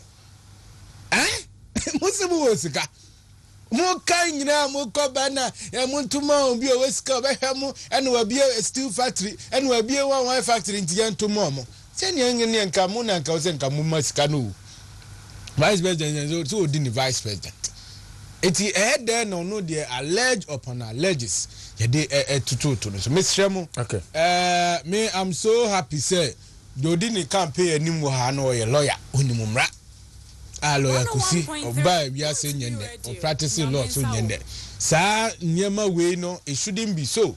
Me is unfortunate coming from him say all cancer MPP delegate me paucho ye mistake that MPP delegates they've never made any mistake omunye big that what you say omunye a mistake bia that. So please say biamo na biamo create mu niema ye de yenim ye party ye mfa ye party eni agro and there has never been any congress amema kobia ye di TV agu kam any NDC for pacho say bia our pictures of those things there NDC for na obehu say MPP for discuss gu kam and ye de TV agu kam chewo congress grounds and see that and it will never happen. What I say, intimacy no a ensem ni bi wo ho a oka ye besre no na omu twetwa so na let's focus on elections na eba no na the right decision. Hey, a constituency chairman who have gone through elections, let us not insult their intelligence. Do you know how much cost you omu campaign our form any delegates kasa rounds omu make. We have worked at the constituency before. What you say? How a chairman for bre movie up and down, sponsoring programs with their own monies. Then you talk about 50,000. What are you saying? What are you saying? Are you saying that they are going to sell their intelligence? Mr. Moa, a pamucho, Mumma decency, Emra campaign, yenum. Near appealing to the conscience of the delegates. Because you can't delegate. And the assume is the region no one about 275. No one tells you about 50,000 Ghana cedis. I mean, it is. Anyway, to be bad, Basano, I don't think it's going to have a health. Okay, but also just said that is the news. Amati. It is alleged that that is what is going on. Let me point it. I don't want statement. Like I said, Mukras what to say. The say Ken so sansu HB. But so much is Ken so the no musa and ka statement no on by revise your statement no. It issues e koso. Unsi say SMBC na ba e dey Most yes, baby, Jabi, where they are into 2 billion baby. Every was a bia. Assembly was a hacker. My amount to trust a bia and yes, I have money no, and a baby before I bet yes, ye. In Jonas, that is why I say alleged. And your fact and your true, yeah, but near Sisudia, but at some moment, my young brother totally. Me say, yeah, MPP fool. Yenya NDC for more de assembly through Supreme Court or mun evidence. And yes, we are to us an alleged names at the same names and yenya NDC for it is a Kasa on facts. That's why we are building credibility for ourselves. Otia say, oh Kasa, me and Musa Sema with concrete evidence. Say in their course and we share Emrana Yadena. It's against it. I don't write something on pen and paper with pen and paper. Now Meka says alleged say na yeah without any evidence. What I say, let's have a decent campaign to say the aspirants this year national councillor or more election no two or more for no say let us know because we will have to answer after internal elections no. What I say, who prepare Jumama communicators, Dane Dana, na ye defend it. Ye only as Muma say, yes, so there's nothing like that. So what I said, yes, Sawamo, Bibia Sanko, so Obia Nuha, yes, I dare no, and I can sit here and say it. What I say, nothing has happened. Someone a mupese Muma Musica, Namuhena Musica Niswadia, Mumpe Binkahu. What I say, Muhena Musica Niswadia, Mumpe Binkahu. Dan say Mumbeka will be craft, we see 200,000, we see 50,000. Munkope Binkahu, Namunya say, Mototo to Niema Beba, Esa, media. I'm looking at after say you will be say Ken you know, say doctor you know, yeah, we have to defend what we did. What you say? It's immediate minimum said Dr. Mahmoud Baumia, you didn't achieve. There's nothing like that at the office. All right, Midas La. Young so far pressing a party wire from the scratch. Moma bia kwanya to ho nipa 10 afa convert ni adu omo tumo ene hye election committee ni dia ba 7 member committee omo dia ba chirechire mu kama e dia mai nyanya me yadmo 26 aba ne beba so anopa nonso awia donko na wonuma to awie omo chese obetimanya voters ID card party card ne Uganda card mu miensa obetimi dia to aba ne be at least omo wia 16 regions in regional capital Ashanti with Diabetu KNUSC nipa 961 so far nipa meto aba Ashanti region dos nipa 119 and sana wodu wani akire Greater Accra nipa makomako 71 na Eastern region and so 81 the aka ne 34 na no mabobo so I don't want to go there again no kabo manipa 961 eto lawyer processes ni so far muhwe ni din a party no ya de anaka kakra so mu bika ho. Oh, so far so good. I'm say baby enya challenge ni petition candidates need to buy say okay centralizing no.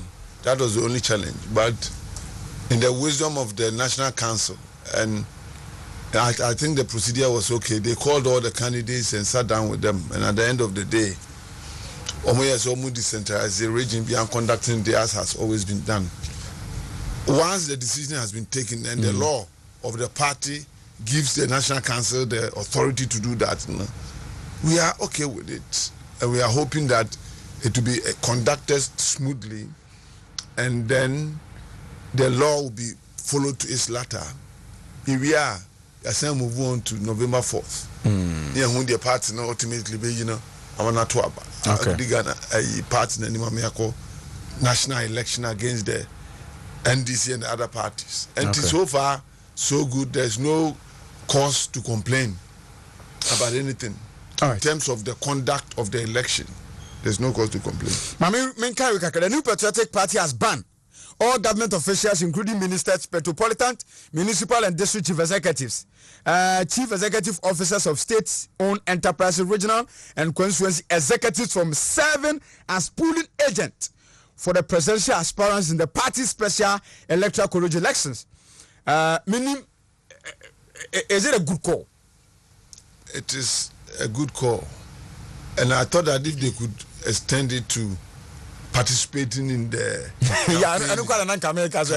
because if you come to Asante region, regional executive members are part of a candidate's campaign team, and this is seen lightly. Saying it is bias. Say you can't say you organize election or regional executive is not supervisor. He comes only during the time of the election. Now say, oh, be supervise election now. Who can be campaign team? Can we have fairness? And so it should have been extended to that. Yes, and as you rightly asked, why are they saying that? They are saying that they want to make sure say your trouble will be able to some has been fair. I think it is wise for them to do that. What I'm saying is that if it was extended to banning officers, like regional officers from campaigning for various candidates, it would have been better, because at the end of the day, people will know say where they are actively involved in the conduct of the election and don't mean you be favor another candidate. What do I say? That is okay. You can be popular, but as long as the system supports you, there will be issues. And we want fairness. And this is what people are missing. Those of us who complain, they will say we are washing our dirty clothes outside. What is dirty about warning people from doing the wrong thing? It's not dirty. I'm not sure. I don't belong to that school. The ration should be done. Let us be in every election. There is tension. Nipa mienu mo the efie na wo mana se yento abani ba kwa. Wako election that will say easy. Because one will win, the other will lose. And so everybody wants to win.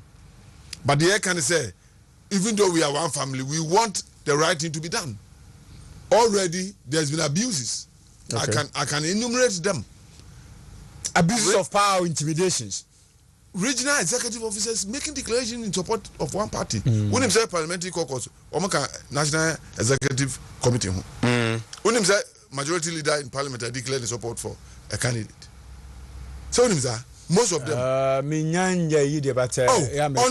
they say candidate many other of them, and this is what we are complaining about. And people are comfortable with such illegality because they think it's in their favor. How can you be comfortable with this? Now say party say my executive of the human, not human, that's also you're comfortable there. Then you don't want fair trial, fair election. What do I say? And then I know to advantage. Tomorrow it will be against you. Mene Papa bi ekasai mebo the century on another radio station, and he was saying that why are we complaining? Now I'm saying last election I carry me share me records now or Alan Camp, and I can give you records of the complaints that you made. Until today it might be in your favor. Tomorrow it will be against you. What we are saying is that let us behave as a party. Say no could di pepper you di a basi a koto bar mummy and two send him running and she say yeah you really in a camp my back. Wait, is it a bad call? It's not at all. It's not. And the more brushing away say no cry when you have evidence and say no cry. Who don't know who ask you? At the end of the day, you pay dearly for your own conduct. Kennedy camp. For this special election, yes, we have had some soft copy. I know American. Because some of the Bentina, Bessemusibia, almost said to me, I can't answer. Meaning to say, I'm the a party card and cast me so bit. I think it's okay. Oh, very okay. They've done well. They've even broadened it. That's one person will be all right. Yeah. It's perfect. Venue the KNUSC 26 near to tech. Okay. Now man for see mun famra KSTU ni ade but when they do not change anything. Oh, okay. And remember this very election. One more mkoto abano. Because they are the caliber of people. No? I mean, this is not an election that you can easily deceive people. Sure. What do you say? With whatever position and other things, it is not easy. And I'm sure say baby contesting no. I mean, people would exercise their right as they should, and we would have a winner. Do you foresee say party in Peru omo mutu abano ebe making a right candidate for the party? Oh, they are choosing 5 people, and they will choose the best 5. There's no doubt about this. This one is not difficult. They will choose the best 5. And yet and I'm sure that they will. That is why we want the right thing to be done. You choose present 5. Yeah, Santo Abano. Faka homa me party de cast about for obi opete for dues and donation. My name is Wontumi Anra National Chairman the by. Dr. Chana Kasa wa Chichim. I think it's fantastic. Why dada me kwa metu attention dia no pay ya. So far the party ni you know because one campaign message back na JFK bra na oba pro no kan sa de we say umbe create avenue for bia betimi contribution dia boa partner and truly no on make sa de minim de obeka fa ho. It's perfect. In fact, one of our campaign messages is that we run the party as a business entity. The party will generate its own income and make sure that its officers are treated well. And Mase, your Congress now party nisika, pesika. It won't happen when Kennedy is elected as the candidate for the party. Because party should be resourceful enough. So this idea is wonderful and perfect. If we can generate income from our own self, it is the best way to go. So that we are not influenced by international communities and others who bring us money and say, do this. Exactly. Because 2 city, 5 city, 8 city, 10 cities. No cry, you be on 300 500 1,000 and want to contribute. Exactly. And it's possible.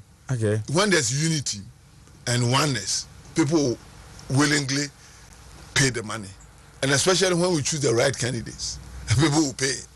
Party in Bessan debut, and you know, I mean, I sure some my idea. So this is what the executive officer should be doing. Okay, sit down and plan for the best of the party. We need a complex for the party which is modern. We need vehicles. We need equipments. We have to be present everywhere. So this is the way we can raise resources to do it. So kudos to the executives for doing that. It's long overdue. But I say, lawyer, Yando. Yes, the guidelines for the elections. I can bear 24 days. Yeah, the market countdown has started. Right. 24 days near to Abano. KNUS, Ashanti Veggie, no.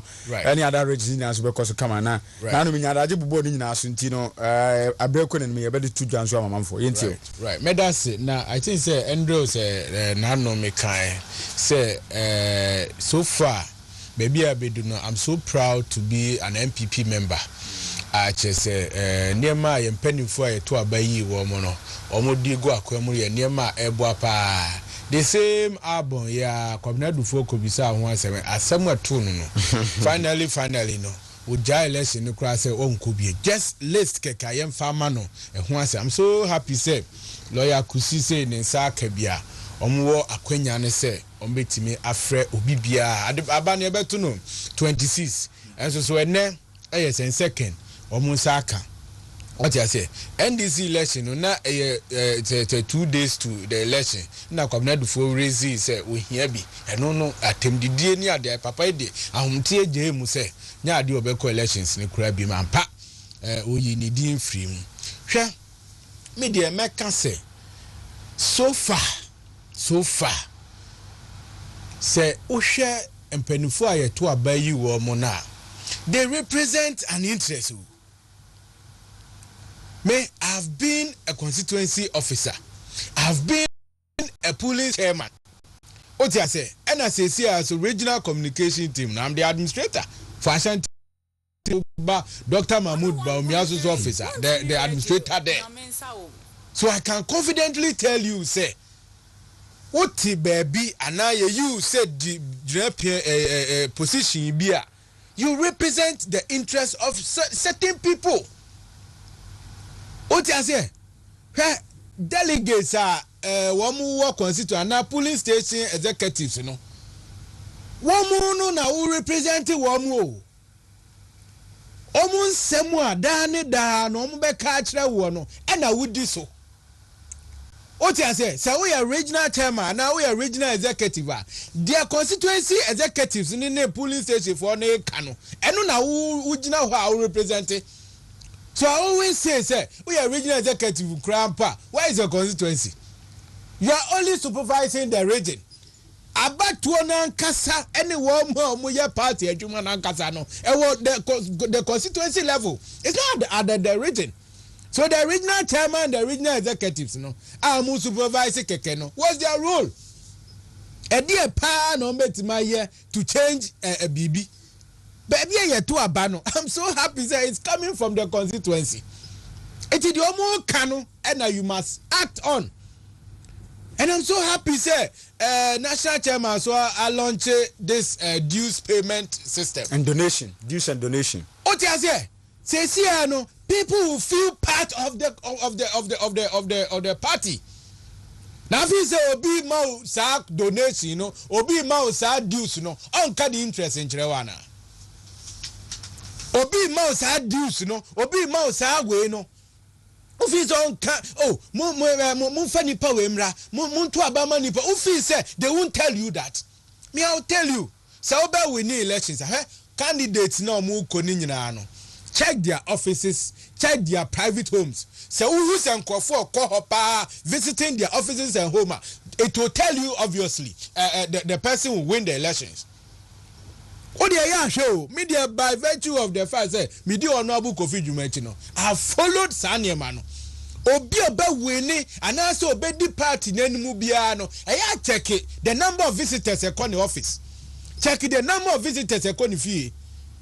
It will tell you that the person is either going to win or lose. And I'm telling you, say Ashanti region, Dr. Mahmoud Bawumia be in the office every day. Minimum of 50 to 60 people visiting the office. You be in that bank. 50 to 60 people visiting the office, and I know it's across the whole Ghana. And you know, so now we can say majority leader declare a stand. Minya, the American say, Tio, majority leader no, he's representing the interests of MPs. No. What you want to? Nyezo 50 years no be a majority leader. He was voted for to act on behalf of the MPs. Na MPs na who do money mono. Catch yourself for how it's media minama. So na MPs no yeah your constituency no. Yeah to Obama no. And yes we work constituency no catch us MPA for. Na ha na bebu ye nyina. So the MP cannot say so for. Sana abatuo ene sa eniema no esitie. So if you don't understand, try and have an in-depth about it. Otherwise, you be so much mistakes, and you just tell and they don't know what they are doing. But that is how it works. Abu-Prah, that is how it works. Okay. So what I say, you know, sir, you don't blame them because that's their interest. A friend is a call election. A friend is Jima. Is he not the campaign manager for Dr. Akoto in the region? Is he not the campaign manager? What you say? So what is wrong with that? In the others, what's the point? Obia to me, to any interest, Anna. Obia interest. Obia one interest. So I say, who person who win in Lubino, you should make sure say your awareness creation, and was true, and you come out with what you stand for. That is the most important thing. Me be jinai, me person me benny. That is where you must stress on. Competition in there, it will come. What you say? Now, person, you want to be the best. You should encourage competition because that is what will bring the best out of the person. It is a unipano or call from and I say, Wontumi the campaign. That's when you start complaining. What you say? But me point in it say so far and penny for and yema idea go akwamunina ye niema eboyen and niema share if you follow no obien who be feel say you're intimidating or whatsoever. Moreover, let us look at the people going to vote. And conform to okay. Me, I've had opportunity to meet the constituency chairman. Namasa, a young conform Munyaman Kasano or Mukrabi. Ocha say, Omune crap party nimu our constituency level.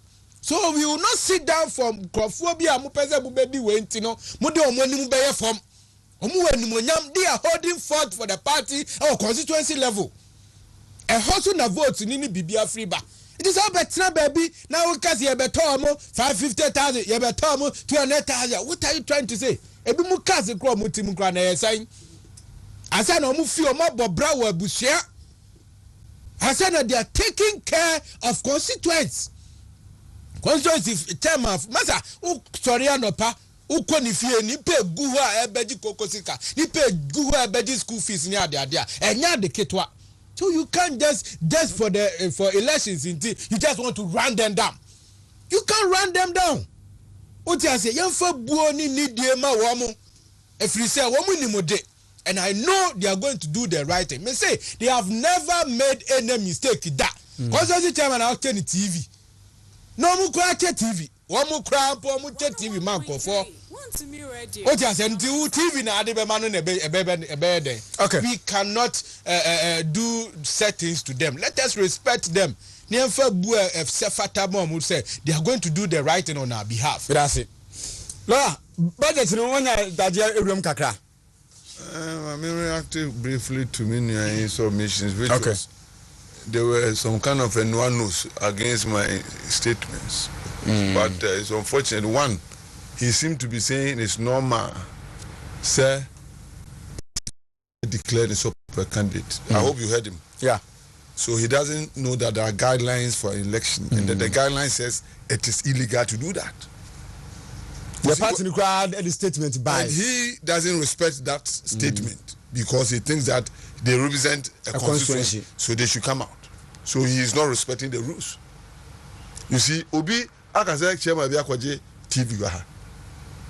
Obi the chairman be any much from. We have chairmen who are supporting us. We are only raising our Obi cried the message about say or national officers who support Ken Kennedy. Yes, exactly. But I don't have a national officer who has come out openly to say I'm supporting Ken. No. Everybody who declared his support. It is say nipa na babontin abeka na say gas we ko ye. That be all babontin. Say support there. Obi eniwo president odobeso obeto amano. Obi odobeto. But then Ebasana, you are being hypocrite. No. If who supporting the panel grounds are yes. Now Babantiyabeka, I mean, what is the difference? There is a big difference. You are who supporting the panel underground? There is a big difference because you should not let the public know where you stand. No, be a who crowd in the panel. It will be a who. That is who supporting openly. That's what that is the contemplation of the law. Anyway, that is the contemplation of the law. That don't come out openly to say A or B, but. Yes, sir. Him for active policy. Exactly.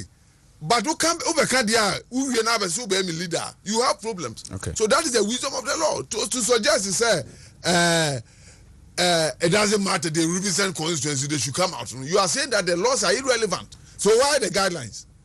And they say guidelines are here. Because Obia or your support. So let us respect the law. Right. That is what I'm saying. Any group of person or community that does not respect the law, their activity leads to chaos. The strongest survive. It's like being in the jungle. Yeah. Wa hunya dinu, ya beti worry. And until ya mra, say ye ni mra. So to beka them say mra doesn't matter. Now you are not worth leading a group. Anybody who wants to lead a group should respect the laws of the group. We are only complaining about the abuses. Sabe, campaign on our part, we are very comfortable we are winning.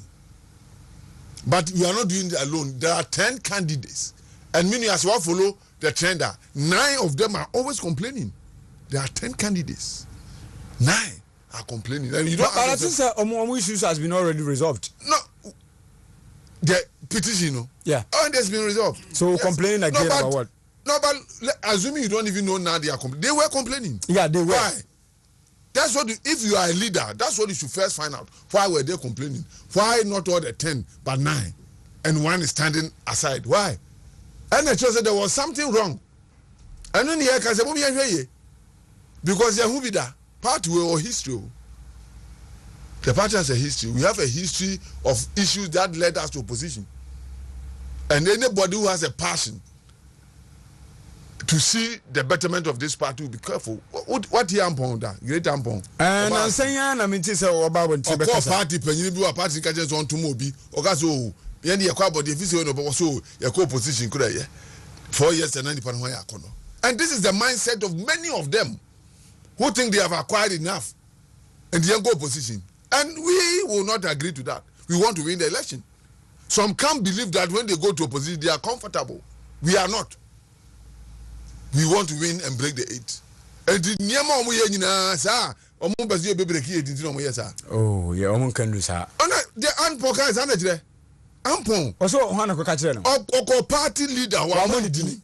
Was a party. BBC animal problem. No, may cousin. I won't mean your problem. I am the no Abaka. This is a change. This is Panidio. But if he is put to give, he'll give the name. He said it. And Nippon say, or say, Omontuma Asumesi. And I say, but Okatra Ampon or Twabani. Ampon could be said, why not yen Tumano? Second example is used by the party. Yeah, on national platform. One young campaign man, yes. I don't say moon campaign man. No say a day. I know money.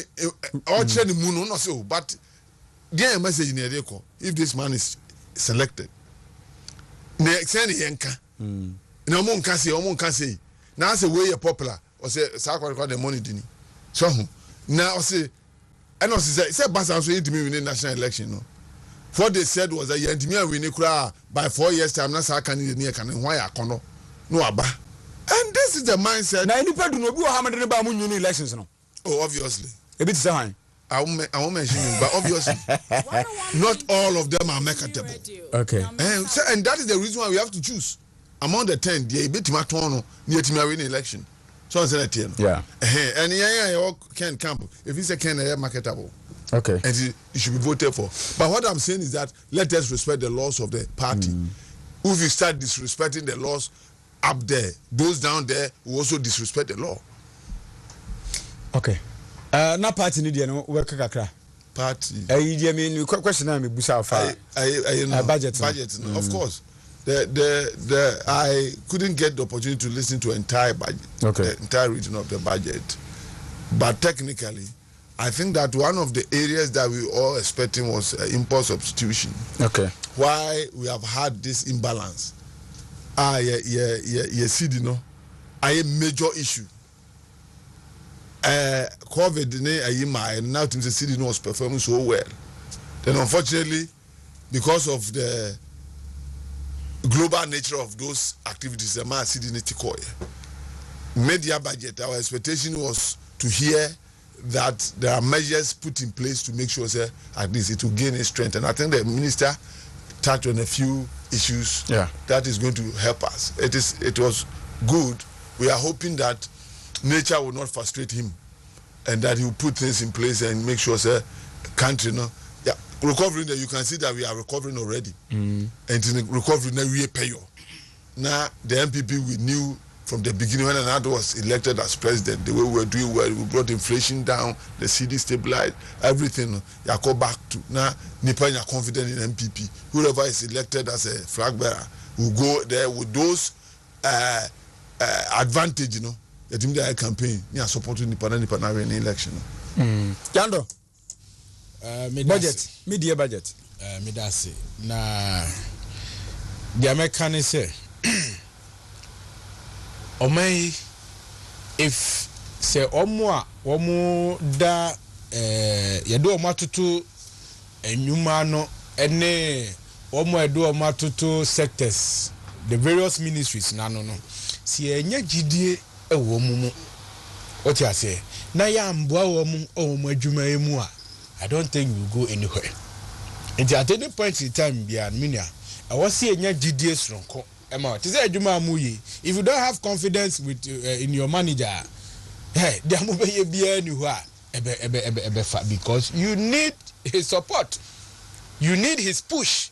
So what I say be ya adwuma no be pagya ejina no so such person no ni hu hia papa na asɛm a yɛwura kenoforiata ɛde bɛtu dwa no ɛyɛ ade a ɛde nkranhyɛ kɛseɛ ɛbrɛ Ghanafoɔ na ɛde arehyiemu so ɛka ho kyɛsɛ sika kura mpa ɔmo request yɛ by the first half of the year no kura no ɔmo ndi sika no kura ma na nduru sa ka yɛnimu NDC for time a ɛnka media biara no yɛbɛgye sika foforɔ ɛne yɛde asa akɔhyɛ economy no mu but we deɛ I think 298 billion no ɔmo anyusu ama ɔmo yusu sɛ 221 oti ase nti sika no kura mpa ɔmo ka sɛ ɔmo hia for Ghana BS da since 92 ebi si da ya mo bi sika sɛ mfama kɔhoma no asi me bi aka ebi si da and these are the things me dey make say your promises are you make it to Ghana for no protecting the public person. These are evidence. Who call electoral commission? Ma many e no ewo ho no. Onu so sika e man for election no. She spent less. She spent less. Yes, she spent less. And nobody is commending her. Who come ministries near their dinuma? Sika was say the we say no.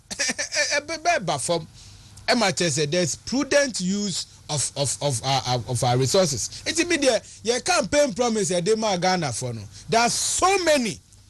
Just that ABA you highlighted on it. But media, no. There are many who are me bonnet tougher and say there's no of new taxes. What you say? Just say you tear Ghana for isu and you who say. Sa taxes yedi bi ba be ka ho no eya na eso eni mfaso nti no enya ade a ewo se yedi bi kike ka ho moreover ye hu taxes NDC timer close to 17.5 taxo 17.5 near their tuni paso udi usika kra kwoto bank no enye se aban na mask one kasa usika odi akoto bank no bank ni say ojo 17.5 tax say we do sikaba e pa eyi ni nyina free ho covid friend say tax a dey by is just 1% to and so e bi kase ye nyin free ho but ya kase covid we no ade a dey ba be ni say ye dey ba be si vaccine center. What you say vaccine center enu na wo say Ghana for business say vaccine center na ye ka say ye gigi sense ka no akosi no akowie sen. What you say that is the question we must ask. Prior to COVID-19 now ye were how many centers are ye dey test COVID-19 and now say ye dey testing centers e wo Ghana na ye 2. Yes, no Gucci, any KCCR, say, Confanochi. And then you were about 64 testing centers. And these are achievements. And you know, there's the prudent use of Ghanaian resources and funds. What you say, and no, and I also am Ghana for who say, Musika, ye JJ, ye no, say, ni dear. Ghana for sika ye je no atonsu kwan na wo ba wo free atonsu to asekwa less than 5 minutes me no obedu eti wo ba mi kwa me say nana cars no nana sesi swati anasa manfo parking car because sesi ni car kra nam kwan no so go ye bie kwan nim kakraka o ti ase eti no amanfo person o mu hu se wo mu sika wo mu tua 1% no compared to obi 17.5 no we are doing well. O ti ase and I like the argument lawyer John Kuma put across on the submission yesterday. I was so happy. Na utie pa utimu se NDC for pa de se momu kwa mom betra akwenye so a one more knowledge economics mu no enye papa. Because one more Abu-Prah, you need to understand the job. Lawyer Kusi di campaign asha ne nsa wo ka hu nyina ye na dima onimuntia a bad lawyer a law mu lawyer Kusi nim o ne ka se na emra go nim se famra no a obeso pechi it is here do cultural parliament ho na unim se unim economics hu nsensem a emeka bi o ti ase enu nti na ye ni abri se Dr. Mahmoud Bawumia ene ede na eba for 2024 because e wiase mu nyina do ye lawyer do ye hwan economy ni nko yi a you are going to suffer o ti ase hwe se ya Abu-Prah on te se do e friend se John Dramani Mahama o say the vice president yi a ofa no maame no drop no what in the into a drop no maame na professor in English ominimatopia anyone where maame ni suano where we say professor in English ominimatopia idiomatic expression san man just here baby o mine na duru no expression san man nya no ni ewu what you say unya obia obetimi ati economics na say anya say yempe do mama because do mama why six form ne six form no ye economy ekem six form na do mama ye economics o eno so ekem but Dr. Mahmoud Bawumia de what you say why doctor in economics ati say bank share dia onimde ntini ye nyina ye cry for say papa yimra na badia enyema ebeko yie amagana for amasika ye pese be she ebotom no etimaba because we need to create jobs, you need to create environment ya ebebo he the American nyina ne say economy yetimi eboa ma so many leakages what system no ba forma we can have enough money utie auditor general that's after auditing 2022 report that's Kenya say he has been able to save Ghana over I think 11 billion or so say sure no through digitalization of Nema you don't meet persons nipa etukwan eyifo a omu standing transparency nyina omu tukwan ko amanwodo so human to human transaction na di hobiam ni nyina ya say niama no ya digital you will not even meet the person who command his car what dey open evidence ya custodium omu share ball from Ghana yesusa besi ene ene wu ko stadium a wu mfasika ma obi in person ti omusika akosro ubedu ya nipa 43,000 e bae sika yenya yenie but ene no nipa 11,000 anase nipa 3,000 kura ko stadium omusika na increase sika no ekosro.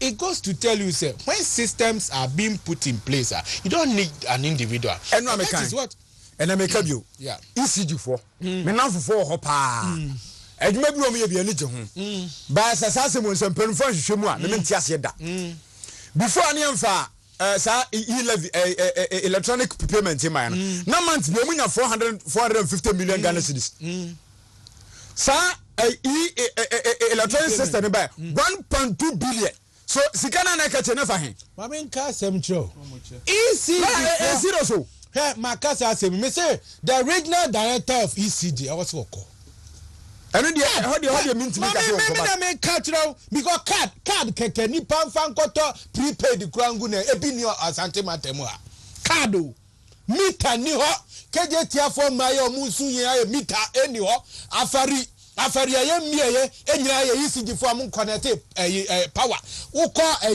Sawia regional hospital ECG for am connect power mako ho machines ni bibia ya connect broni ni contact we say we need power station here ni na ECG director o just say ubisa ECG for every year be your topic up me dem aka me say pick up 200 na ECG for top if pick up is so good other than every year be two constant o say eto na you good the other na year liante sumpo because you be contract nti you be contract cost rubber for you better pick up 200 yeah That issue, minimum say also follow. I have issues with that. Because the kind of money I receiving at the month. Look, I've conducted a case for a staff of ECG, not one, not two.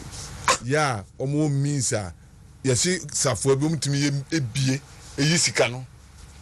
This young lady had amassed so much with organic African team. This is serious. The money was not going to the right source. That's it. They have a system and 400 to 1.2 Papa. Esi me pe adwuma e wo ECG ma obi na nipa na dam asie dam entiasie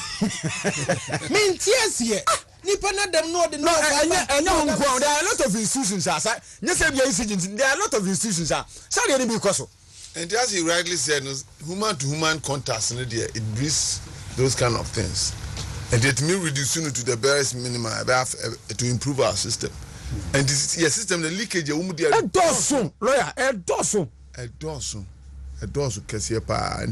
all these things are part of what the state has to do to make sure say you manage your resources judiciously because resources they can resources as semna say be what mineral resources and it doesn't make sense why we are poor so because Ukraine say can say you check go the was is Ghana ni bian for the Ghana ni is can go the share assas issue and so yet you see us broke and it's with the we need leadership.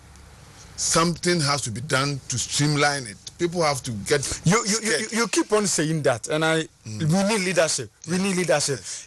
Your problem has to do with leadership. That is my understanding of our difficulty. From independence to now, the problem is leadership. Because if you look at other countries who had a similar problem, Muchusu leaders are streamline here, and then what is what is Singapore? Who read this Singapore story now? You know. It was a single leader who changed the destiny of Singapore. Okay. What I say, come to Kenya and other places. They are happening. And we need a leader who is stern, who is ready to enforce the laws. And sure, say, it doesn't matter where you are coming from, who you are, you'll be dealt with. Is it not a lack of discipline? Discipline. Who instills discipline? Is the leader. Now, you can leadership, it doesn't always stop with the man. It trickles down.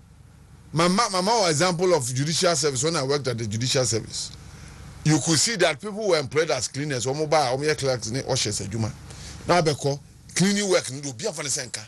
You are all rest and I wouldn't say or a cleaner. If you are a good supervisor, you discipline the person. But those works can be all kind of you on crowd juma to be so it boils down.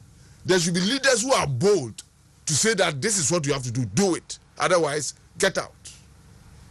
If the president will do that, the CEO should do that. Say leadership, but lack of willingness to take certain decisions, not a problem. We had it once during the coup. Ron's time, people were afraid taking steps because they didn't say Yechua. Coup time. I'm talking about democratic dispensation. A leader, you need a style of leadership. I would make sure things have been done in the right way. We are starting as if Benaji against them. So all these complaints we are making, what you will be? Sure. Why is it not dealt with? Leadership. And I make us a willingness now. But I be a leader, no, but the capacity to take that decision. No. One or two reasons. Why is the capacity? You have been employed as so and so. Your duty is to make sure that everybody works here. And you don't do it and you say capacity. Well, capacity is not a position at the amount. And to work. So I believe culture is also has a role to play. Sure. You are trying. That we system. It is presumed say your crew had a way of bonnet quite so it's a BBC. Go for your trying. Almost to man so until Hano. Sorry, you bring up into a bar, you him who penny be near quite Jatua. Now, even though you have seen, no, because of the on your behalf. And yes, near plead is okay, or last warning. It's also, and this goes to the system. And you mean it says leadership black and you never still are. There should be someone who defy those things. Defy. Careless. Once it's part of our culture? Yes, it's a practice, it's not a law. You defy it. I will deal with it. And it's so simple as you are saying it. Certain Americans say, and gentleman, so simple. It doesn't take a gentleman to do that. The American, it takes a revolutionary to do that.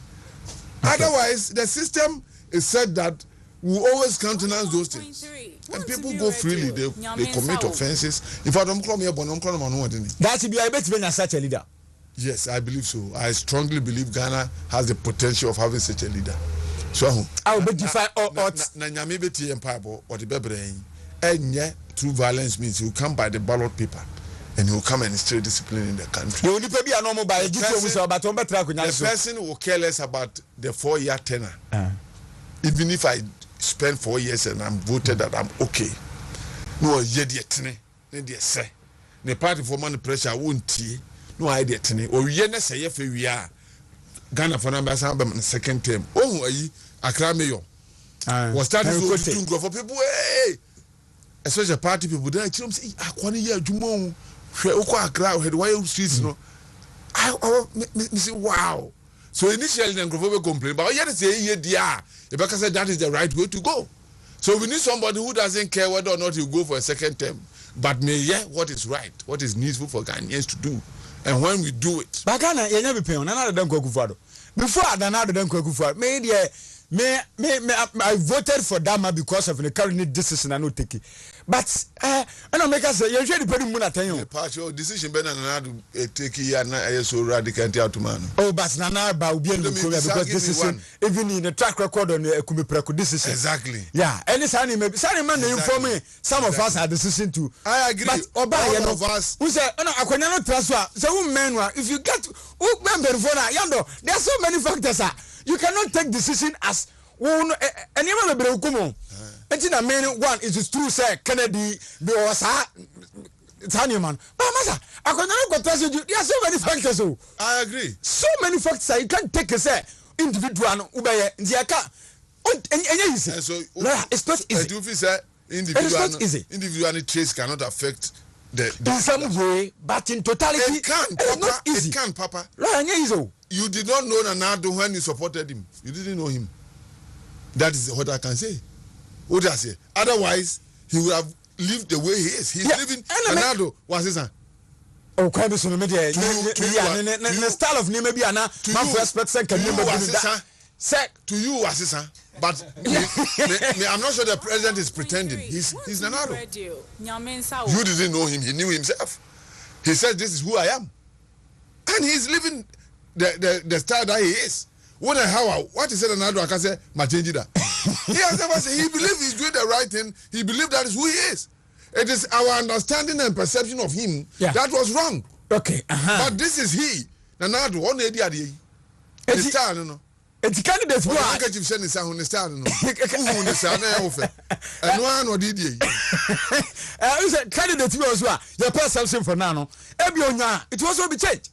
And I make own change to alternative, but you perceive him differently. Because of the name you do perceive what he say. Well, but transfer, you see his true colors. Anyway, we still have to select a leader. Sure. And what can we do as human beings? We look at him and perceive him as he will be as a president. Yeah, too many necessary not here. What I say, not here. It's a different ball game. And so that is how it is. So we are choosing. Kennedy leadership, me personally, I like a star. So I understand many. But me, my fear. You don't have to fear because that is what you know. And me kakra. Let me tell Frank. Let me tell Minso. I'm for Kennedy because of his style. What does he? Me started a Kennedy campaign. No, na Kennedy knew me that. Me bahabe ye de dinner. He never knew me. But I perceive him to be like this. And that is what I am. Exactly. Sure. You get the point. I am hoping when he's elected, and knowing him, he will be the same person. Okay. And you know, that is how we choose leaders. You don't say because he will be because Ghana, I disagree. One day, something will happen. Ghana will be better. All right. I mean, maybe I campaign Yando. Okay, can some be when you are so ne campaign strategy now. Where you be now where you tea. It's Mrs. Same way. Makasa same way say. Ye MPP for. Ye Juma Dudua ya yenti.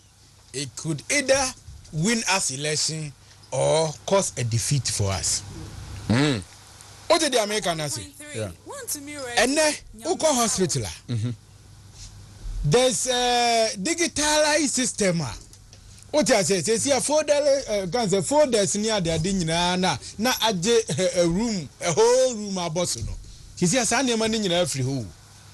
As I say, we just need a card, a ball number no be our database. Uko cry, uko he, they can access your folder. Abu-Prah Mamimfa, he went him. Obi no records assistant, and will call school.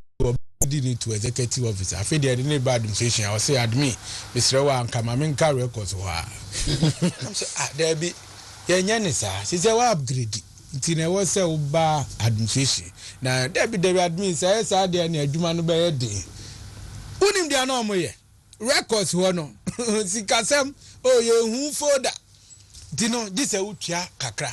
No maji your food and they no one him there obey ya obe kofi Wontumi radio what you say by no sad there no any hobby baby na because baby will hustle am food and go and I'm say a pilot system okay and no more a start here some places it's working what you say as you see an old bass and your man in ho so I'm telling you say ya juma dodo ya ye no obi am benefiting in tea Obeka say oh and your munko position and I say me support him no me I believe say yeah no and we should be able to explain to Ghanaians say this is the kind of system now this is the kind of system you hear say you don't need to queue for folder because we have a standard I was say this say folder you shouldn't spend more than 5 minutes and that's the standard. So what I say, you know, yes, you need an institution. An institution so at this digitalized system no beba. Emma Sanyamano a sweat to in fighting corruption, no Abu-Prah and yeah asem kito. Me I don't blame Nanado and those things. Nanado buy, I will tell you.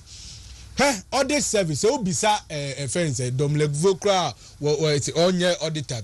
Or see. Tell me a car say me and Tokas government institution. He received close to 200 cars for audit service.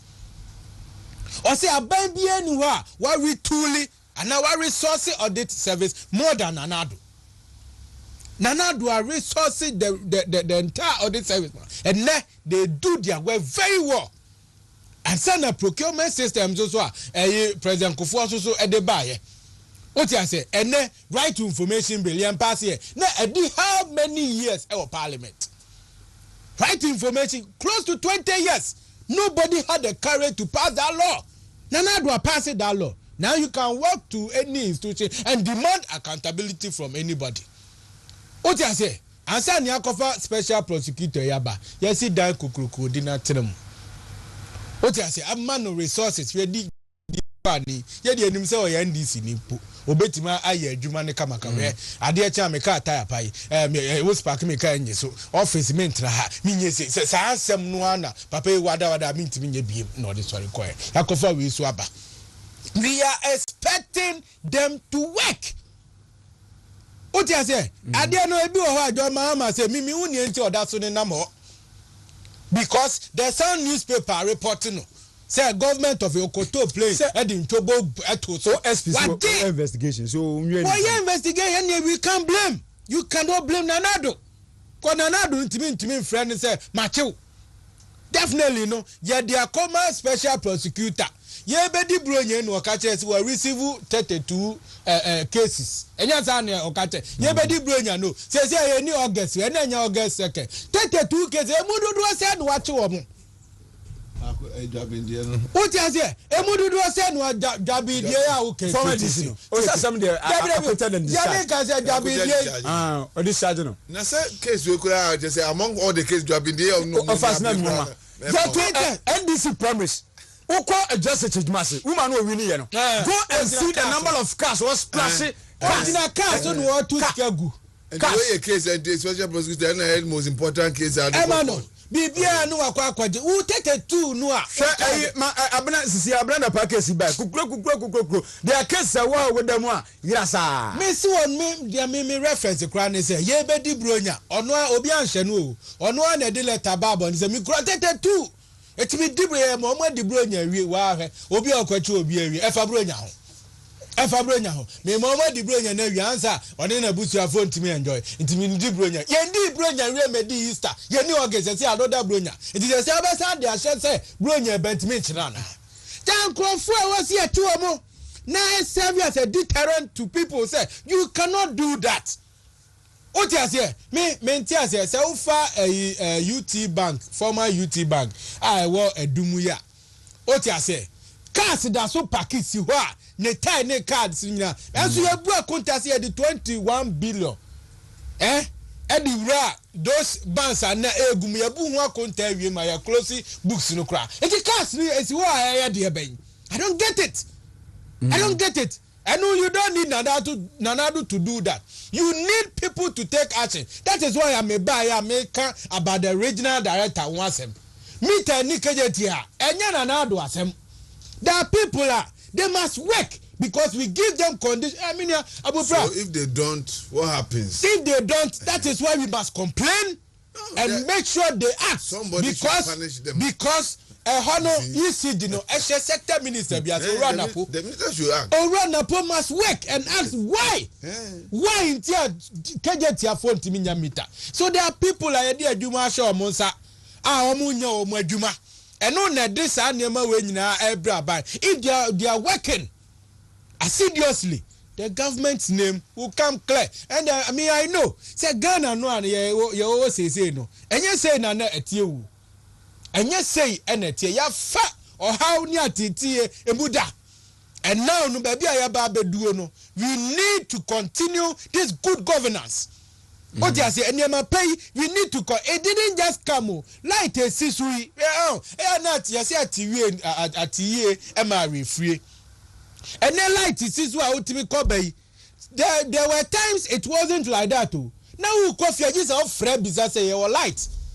What you say? I don't go phone. How they be free crowd no? Say na phone na ka 1% too. O ka say we na no so adum. What you say? Eti na wu the light is so utimi copper na wo ye waduma enkwala omutimi ko school no mo ba. Masa eye obi e na wo hwehwe. Nti Ghana no we are building. Now we need to encourage our leaders in their doing. Say bia enema bi na cause we push them up. Say they should do that. Media I believe strongly say me, and yes, I'm against reshuffling. But my experience with the civil service, reshuffling, and my boni bebre koso. I tell you for a fact, Minister bet me approve idea. What I say? Yeah, you know, now civil servants for no hold on. As I cover the same document, no matter I cover before first I show because they cannot have records of previous ones, And when Abano are saving Ghana a lot.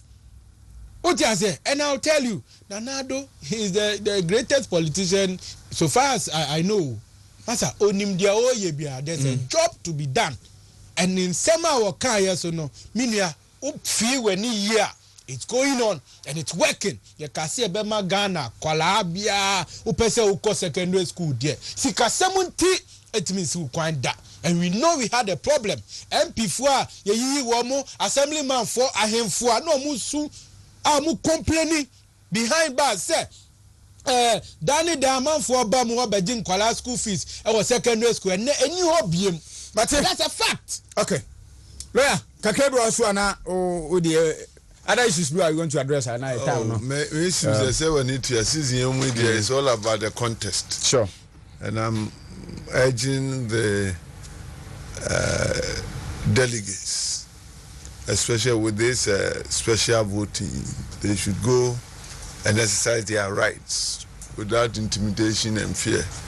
Now, Wontumi Akompreko is likely to see to the new Ghana. Ghana na enkolaya wo mpofro oma omusiswo ye ma the Ghana we are expecting ono na nyame yi ni se omeboa na omedi Ghana nim ti Wontumi no na bibia anya boko na yentimi nko election na akonkase de anim ye ne John Ibrahim Mama na fankosi anim ya mono he's a spent force and that Ghanaians are wiser now and the na mechia all the communication team of Honorable Kennedy Japan and our campaign team. So, the chairman, Chairman Mankwa, and so I brought you Tiepa, Obeba, on Ziachian, and Honorable, or Dubai, or Restic Accra. Ken? Yes. Oh, okay. Or Bar, or go to the north to continue. So far, we have completed all the Konsaka 39 constituencies. Okay. In the northern region. You know, the whole Ghana. Oh, okay. And you know, when you watch team by the time they finish, we would have started our second round. The best time could be on. A bit of mop-ups, kakra. Exactly. I could twice. So not just say, you baby now, Wontumi ready to take the leadership in November 4th. Okay. In the name of Jesus. Contest in the emotion. Ozemimi huhuno enye isi obi amfase bibia ye mresa ada mo hye papa contest no de obewini bewini yando Abu-Prah mesuma kase delegates a omo koto aba no omo hwe Dr. Mahmoud Baumia na omo hwe papa iba politics mu ewo juma waye juma wo boa kandini na na dodanko Akufo-Addo me they have always said they say we are going to campaign on achievement of MPP, of which we are so proud of. What you say? And Nana do baby we doing now Dr. Mahmoud Baumia nti etiye hye papai obeka ne ho no boafo soronko a wode aboa ama hyehyɛ party makoso. Aside that ono ho brase ene ninim de a wode boa ma hyehyɛ pa koso no ohia se delegate be kai no efri se bi de maka me se court nsensem ba ye 2012 ye wo lawyer for wo lawyer for ewom otia say lawyer for wom and so economists na kwatena ase because they were afraid they say okono commerce up the political ambition